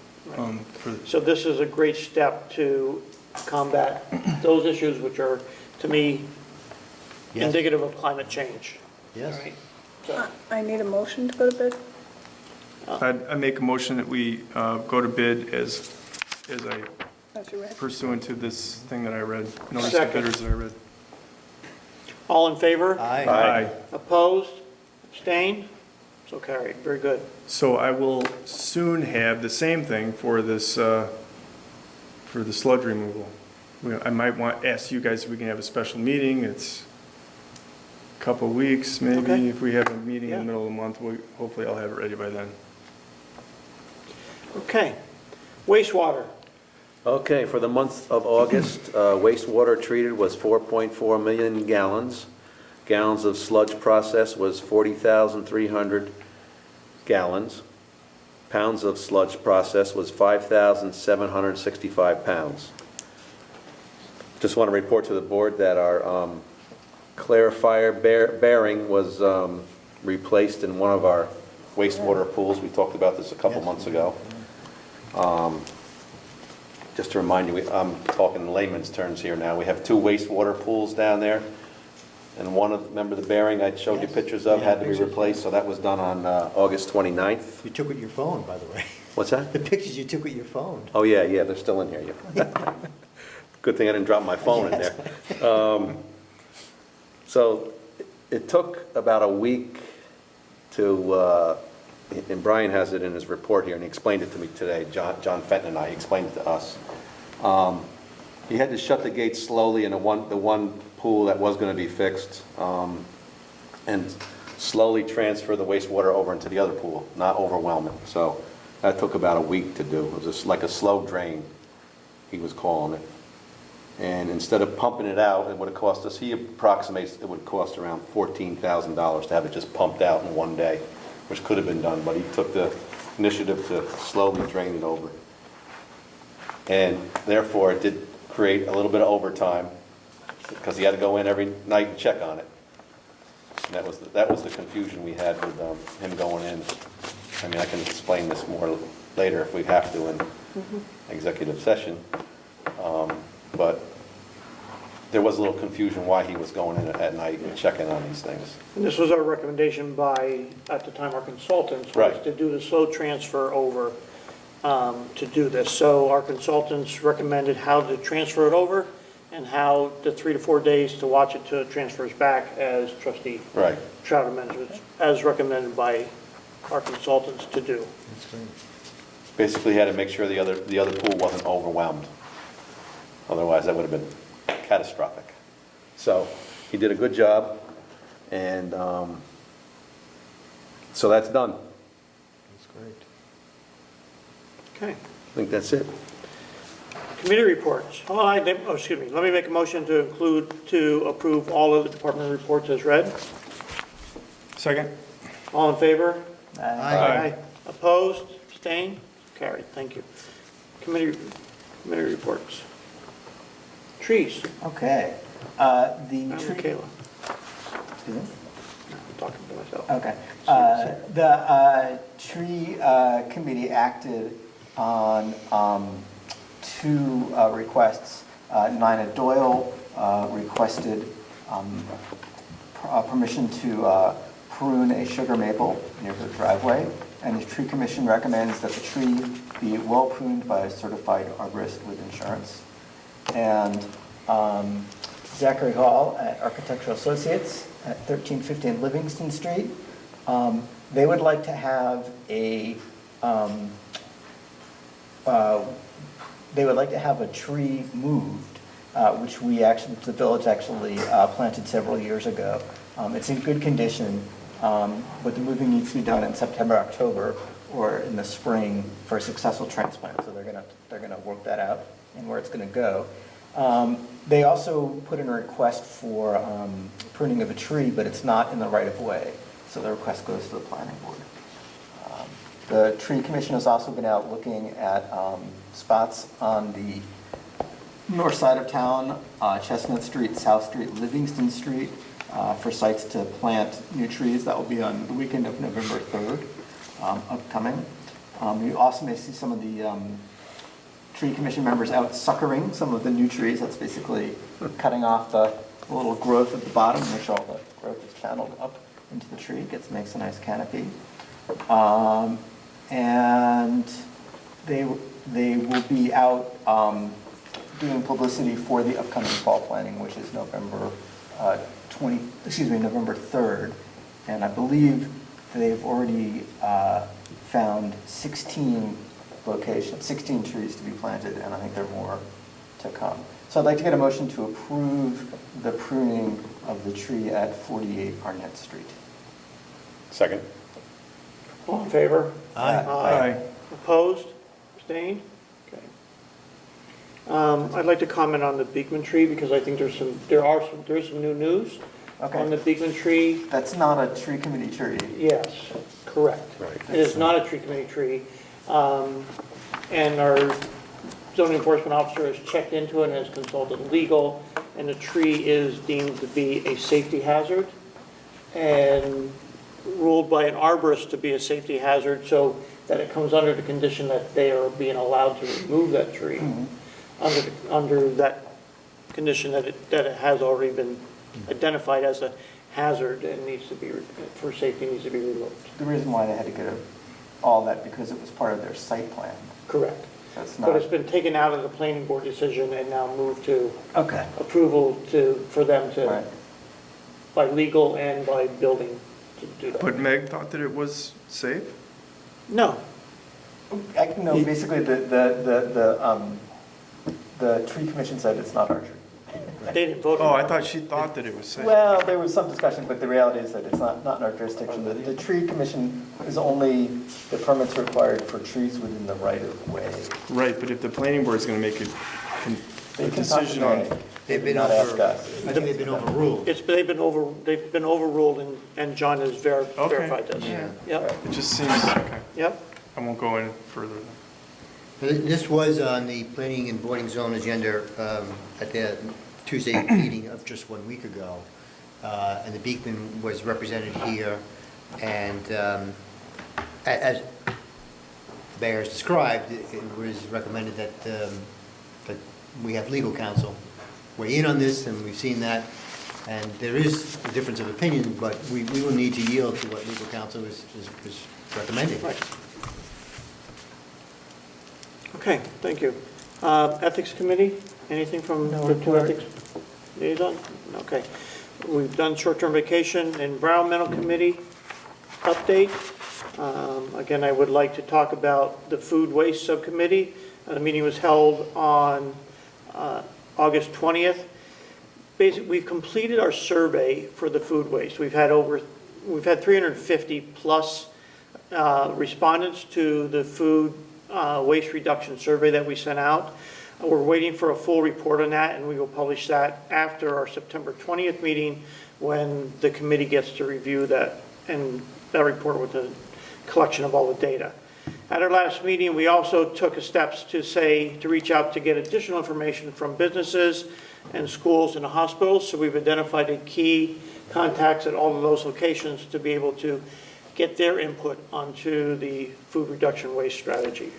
The next step is, that we completed a survey, we also want to thank everybody who submitted a survey, and those who have provided their contact information, we're going to send a thank you to you.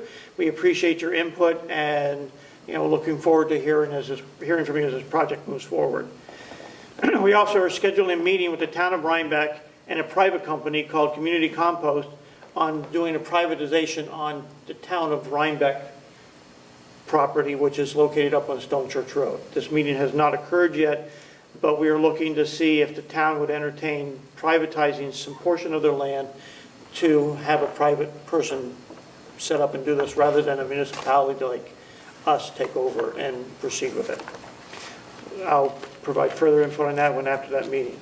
We're also working on a draft resolution to support the education and the awareness of food recycling and food composting. That will be shared amongst all the municipalities, which would be the village and the town of Rhinebeck, the village and the town of Red Hook, and the village of Tivoli. We'll all jointly work together. We're working on this resolution to pass for an awareness and an education for composting to come forward. And then we also formed a grant subcommittee that would hopefully take some of the leverage off of our current grant committee that are going forward, because there are grants available right now to submit for getting dollars for doing exactly that, education and awareness and doing additional studies. And we're going to try to make the October deadline for getting that grant in as a representation of from all the municipalities. And the next meeting, September 20th, Village Hall here at 5:30. Anybody is welcome to attend.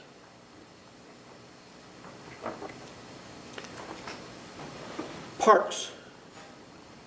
Yeah, just have a quick note here. I just wanted to let everybody know that the Crawford Engineering has notified TJR Excavating Contractors and granted a notice to proceed effective Thursday, September 6th, in the Village of Rhinebeck Legion Park Improvement Project that we got the county grant for. So they started that project. Good. I'm excited to see that come along. Yes.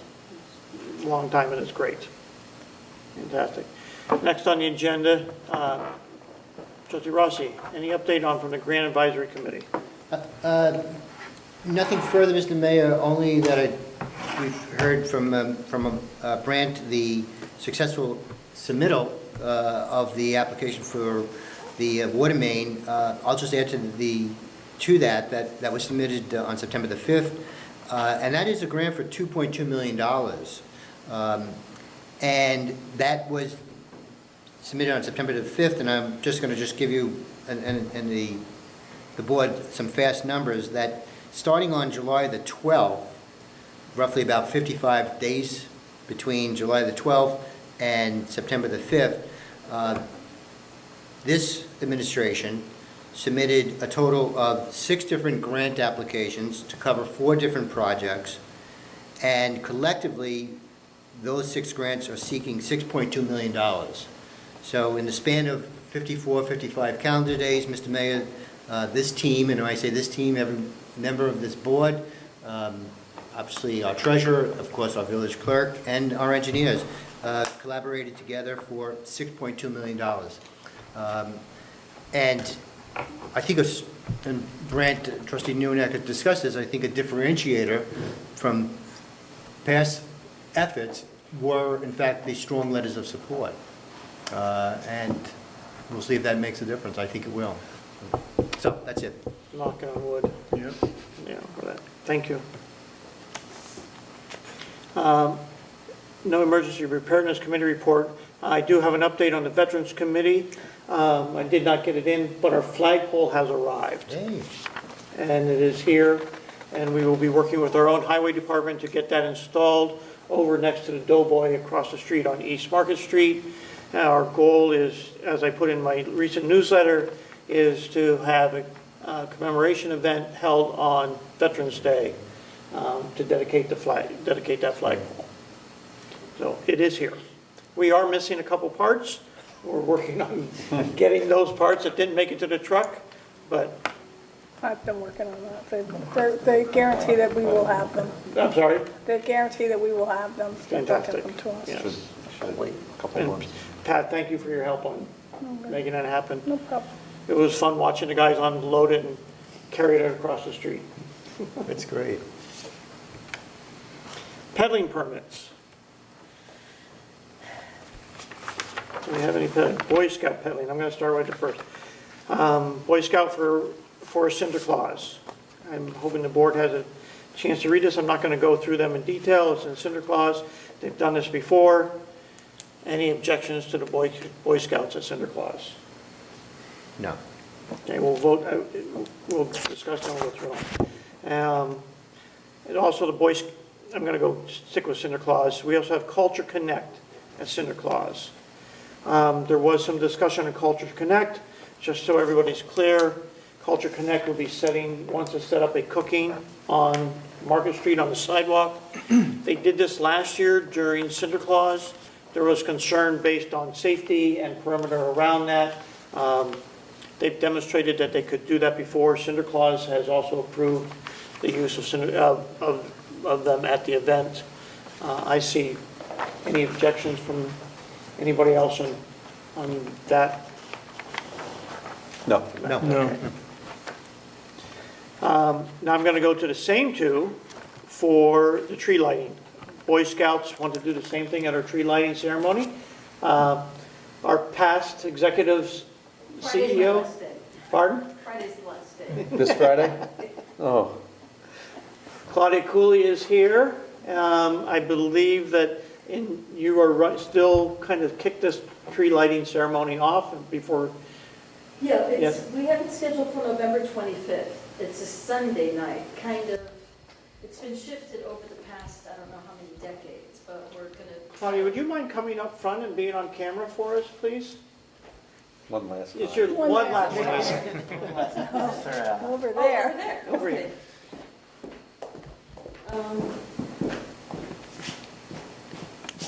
So it's the tree lighting on November 25th. It's been kicked around on and off. We've tried different days. We're going to try it on a Sunday again. It's the Sunday after Thanksgiving. So kind of the same things apply. We're inviting only not-for-profits, the high school groups, the faith-based initiatives, other groups, community-based organizations. Because for a lot of them, between Sinterklaas and this event, it's really the one time they can really make a tremendous amount for fundraising to offset the costs of their programming through the year.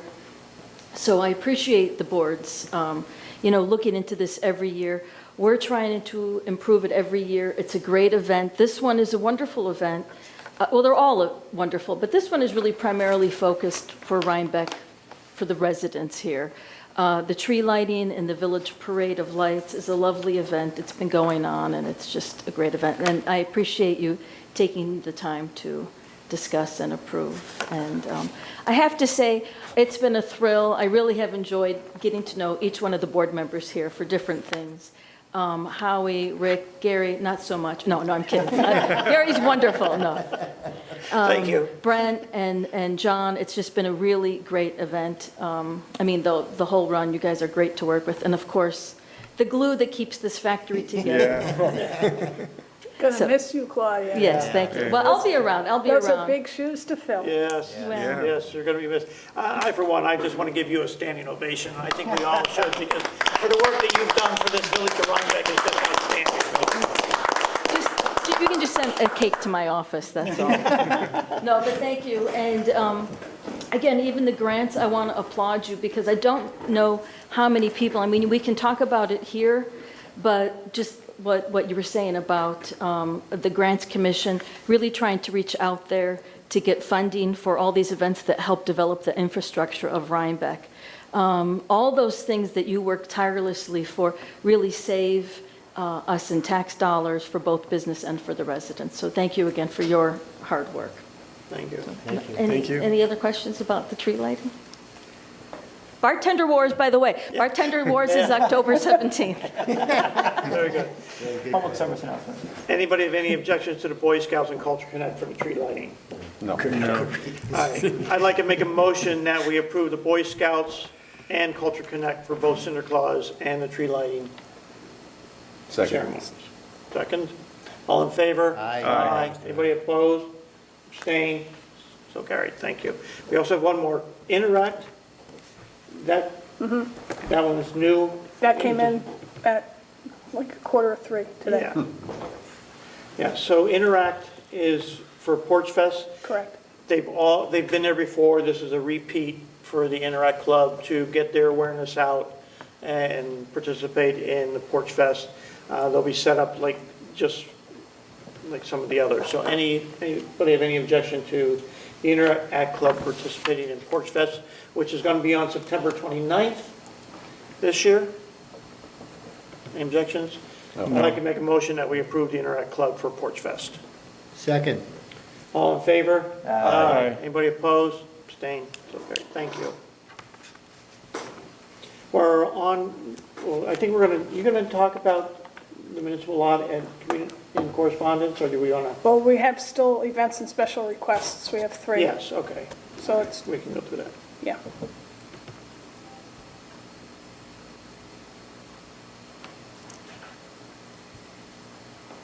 All right.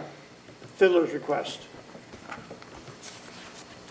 Fiddler's request, again, is Strawberry Hill Fiddlers, located on Mount Russin Road, for Sunday, to use the table on Sunday, September 30th at the Farmers Market. They're not quite just using the table, though. Right. That's what I wanna- was going to say. Did you read the letter? They want to do some busking so they can go to a fiddler's festival, fiddler's something or other? Correct. Yeah. Yeah.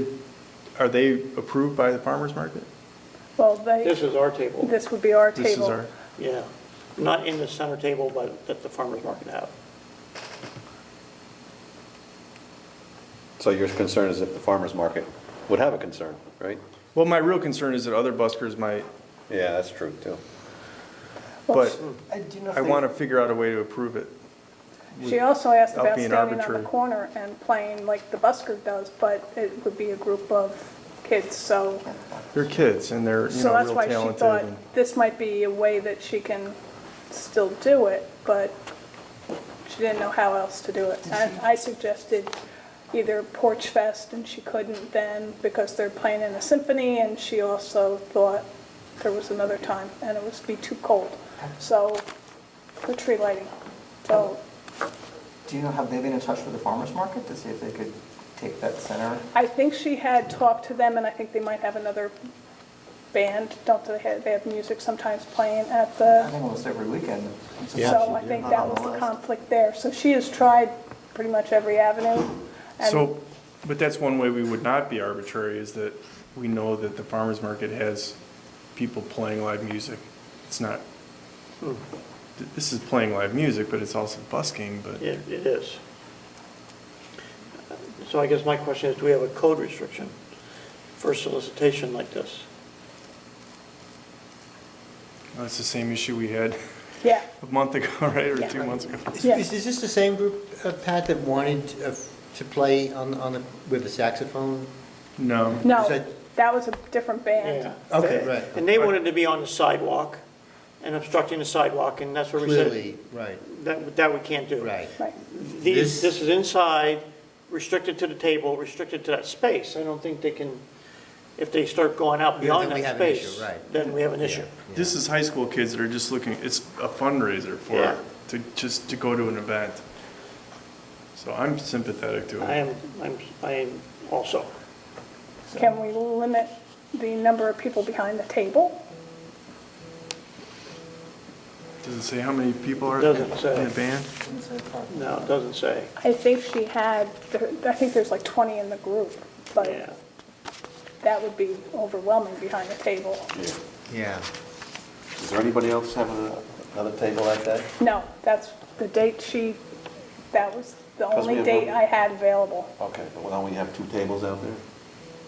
There's Seven one for tables. us and one for the farmer's market, I think. Well, at that end, we only have one table. Yeah, we only have one, and that's the only date I have open, and I said, well, I have after, because we've opened up after November, for the winter farmer's Right. market, and she said it would be too cold.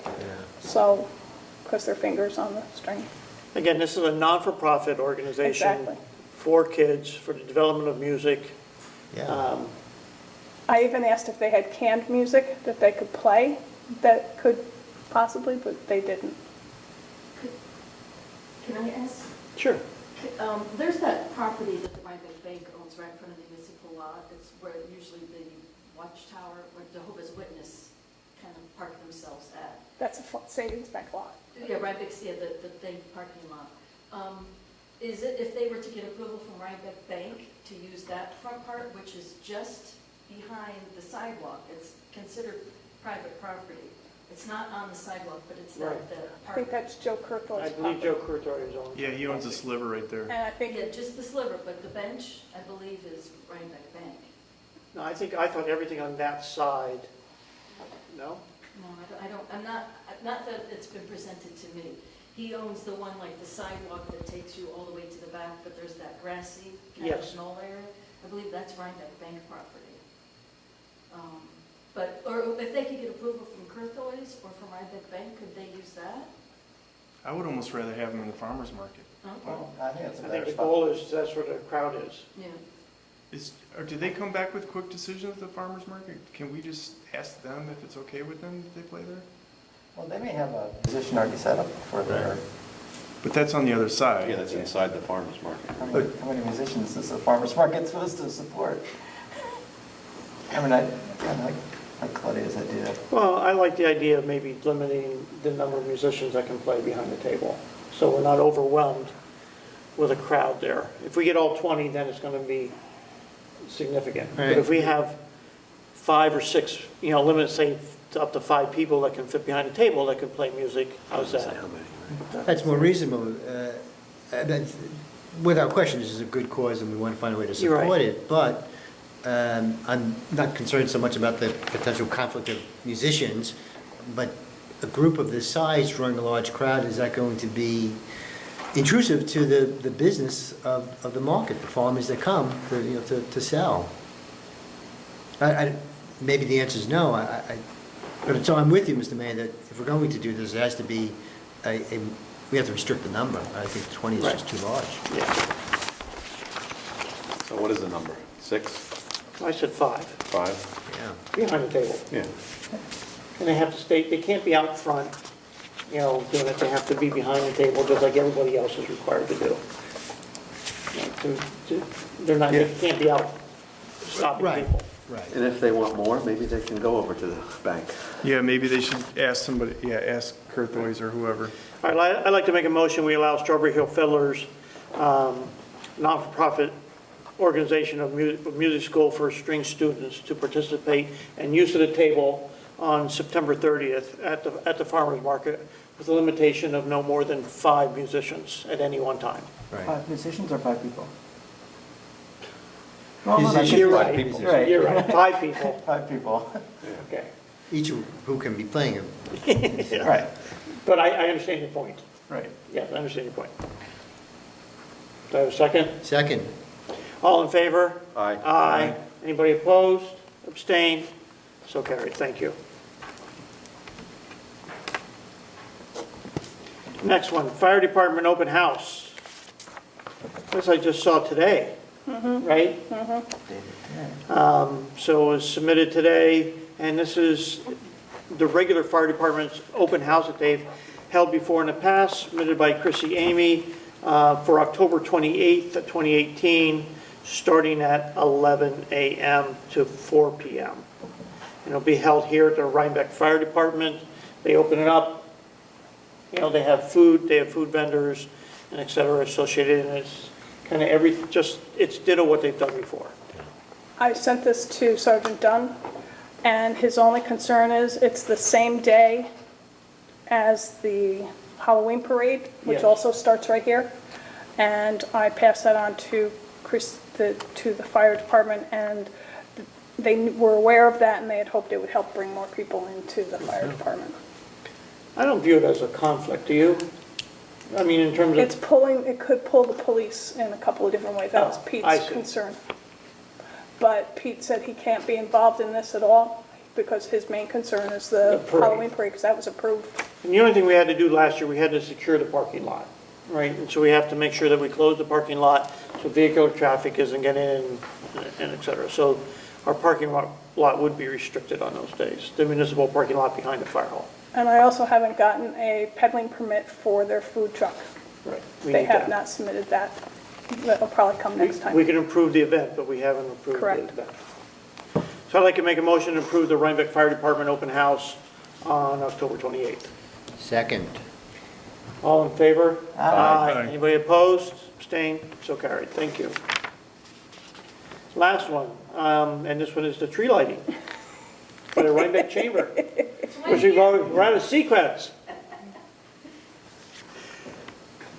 I don't know if anybody has any questions at all about, after what we just went through, had the great presentation by Claudia, the Executive Director of the Rhinebeck Chamber. So I'd like to make a motion that we approve the Rhinebeck Area Chamber of Commerce tree lighting and parade of lights on Sunday, November 25th of 2018. Second. All in favor? Aye. Anybody opposed? We approved the vendors already. Yeah. That's how you That just got approved. It was a nail biter. That's why I said we're out of sequence. Very good. Thank you, Claudia, again, for all your hard work. Next. Other business. Oh, I'm sorry. Was there any, did you, Do you have anything else? I don't have to go first. I do have other business. Okay. Okay. I have the resolution for the Village of Rhinebeck election. The next village election for the officers of the Village of Rhinebeck will be held on Tuesday, March 19, 2019. That no person shall be entitled to vote in this election unless they are registered with County Board of Elections and at the county voter and on the county voter registration lists. Residents of the Village of Rhinebeck must register with the County Board of Elections by March 8, 2019 to be included on the county list for the March 19, 2019 village election. If you are already registered with the county at your current address, you do not have to register with the county again to vote. That the village no longer holds a registration day, that the Village Board of Trustees must designate a resolution and publish the offices which are to be filled in each election district and terms thereof. Now therefore be it resolved that Section 1, that the Board of Trustees designates the following offices as vacant at the end of the current official year to be filled at the village election to be held Tuesday, March 19, 2019 for the following terms. Mayor, 2-year term, first Monday in April 2019 through noon of the first Monday in April 2021. Trustee, 2-year term, first Monday in April 2019 through noon of the first Monday in April 2021. Trustee, 2-year term, the first Monday in April 2019 through noon on the first Monday in April 2021. Section 2, the village clerk is hereby directed to publish this resolution in full in the Daily Freeman. Voting for the forthcoming election shall be conducted on Tuesday, March 19, 2019, from noon to 9 p.m. at the Rhinebeck Town Hall, 80 East Market Street, Rhinebeck, New York. The town hall is handicapped accessible. Respectfully submitted, Patricia D. Kuhn, village clerk. May I have a motion to, I'll make a motion to accept. Second. Okay, all in favor? Aye. Opposed? Abstained? So carried. who made the, John? John. Yes. Who seconded it? Rick, thank you. Of course, minutes approval. I wanted one Oh. more thing, sorry. Okay, sorry. This is we met with Stephen Croce for the Panda Oh, yeah, applicant okay. to be Panda representative. And the only issue is that he's not quite a village resident. He's one door away from being a village resident. So Rick and I asked Pat, and she read the intermunicipal agreements. It says, every municipality shall have a representative.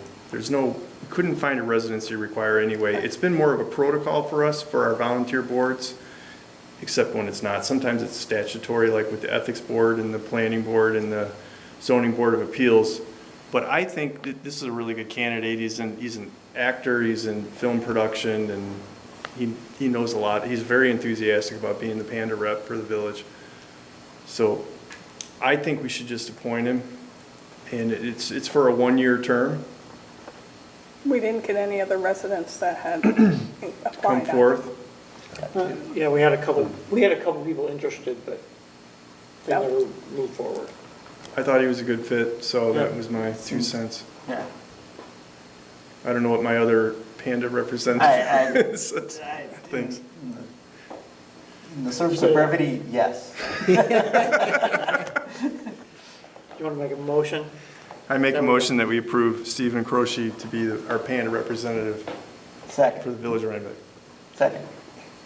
All in favor? Aye. Anybody opposed? Abstained? Very good, thank you. Thanks. It took us a while. It's nice to have somebody represent us on this very important thing for Panda, that we have a representative on the board for the Village of Rhinebeck. Minutes approval. I'd like to make a motion to approve the minutes from August 14th, 2018, and August 28th, 2018. Second. Any discussion on the minutes? All in favor? Aye. Aye. Anybody opposed? I abstained. Oh, you were here. Yeah, I was there. Very good. So carried. Village clerk, correspondence, please. These are probably not in order at all, but they're the correspondence I've received. And some of them you might not have, I'm sorry. From Sergeant Dunn, this was dated Tuesday, September 11 at 4:25. Pat, we are closing the streets on 9/29 at 10:30 a.m. and should be reopened at approximately 5:30 p.m. The street closures are: 1, Mulberry Street from East Market to Platt Avenue; 2, Livingston Street from Center Street to North Parsonage Street; 3, Chestnut Street from Route 9 to North Parsonage Street. There will be parking at the Dutchess County Fairgrounds, and the Platt Avenue lot and Mulberry Street lot will be open for parking. Respectfully, Sergeant Dunn, and this is all for Porch Fest. From NYMER, which is our New York Municipal Insurance Reciprocal, it was, I'm just going to paraphrase, this is for risk management, and it was a notification, and I sent it to all our trustees. And the same, Dutchess County Community Action, and it was to Mayor Bassett: as you begin your 2019 budget process, the Community Action Partnership for Dutchess County would like to request your support in the coming year. Your municipality's financial investment allows Community Action to continue to provide your constituents with basic needs in times of crisis. And it goes on, they request our support of $2,127.65. So that was a request for. We've never done that, right? No, we have not. So we should make a motion on that. Yeah. Make a motion. Yes, I think we should, since they're requesting money. Okay. I'd like to make a motion that in continuing our past, that we do not support the Community Action Partnership with money. We will support them with community action and involvement, but not for the financial support of $2,125.65. Second. All in favor? Aye. Aye. Anybody opposed? Abstained? Carried. Okay.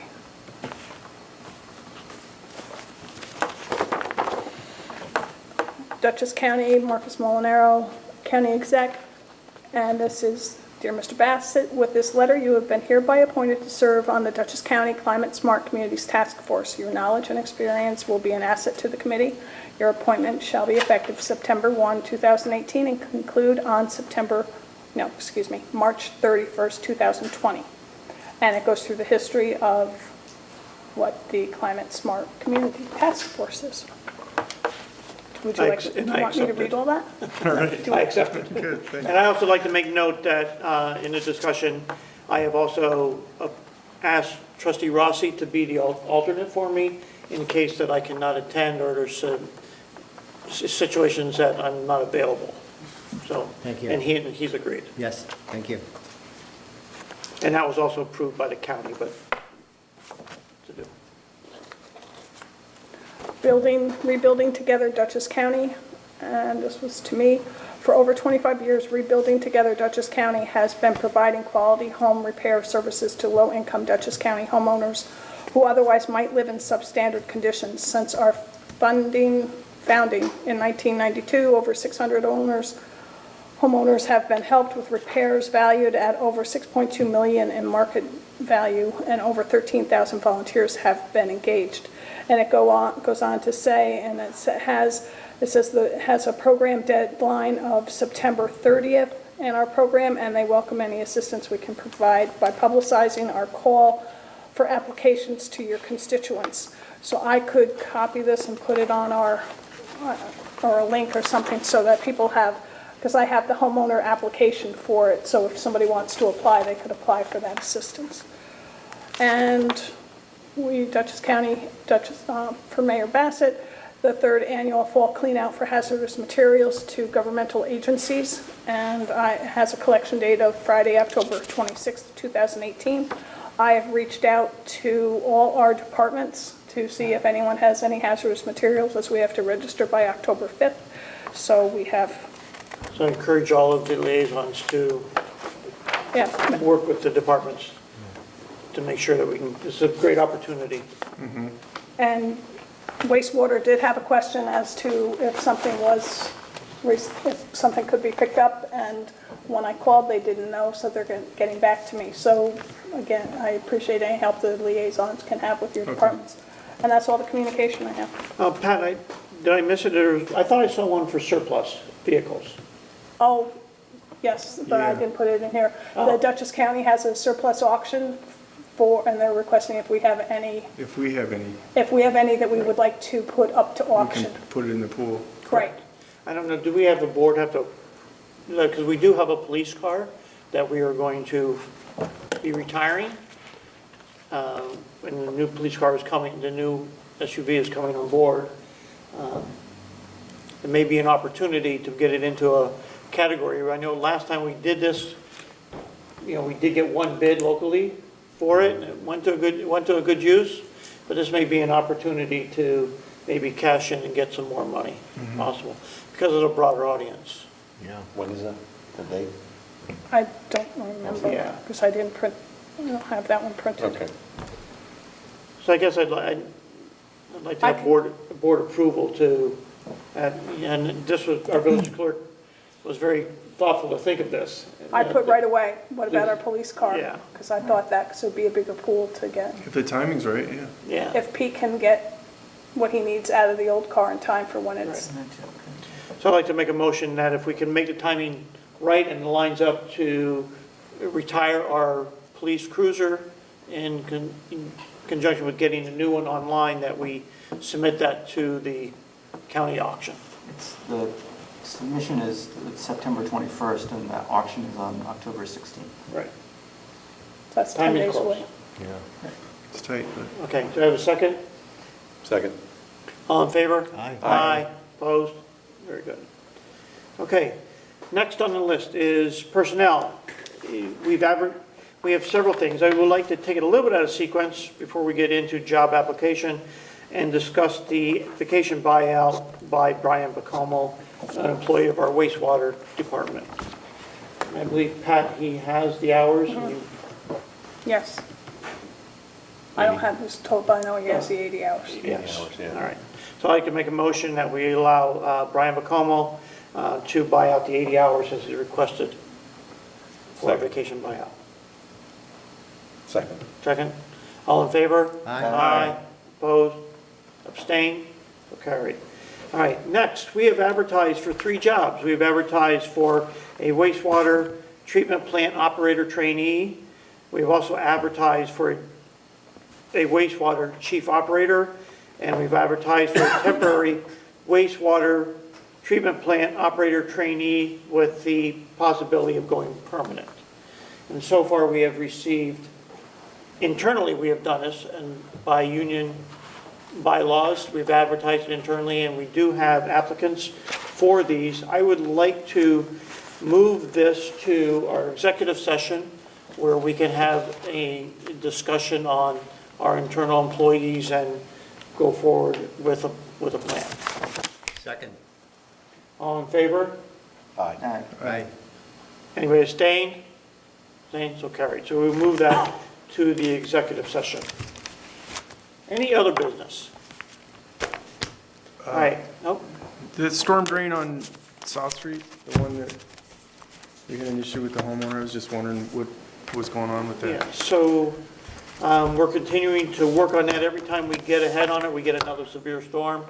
But the drain pipes are in. After the first deluge of storms, it actually washed a lot of dirt away, and it washed the riprap that's where the storm pipe dumps into the creek at that point. That has all been replaced by Matthews.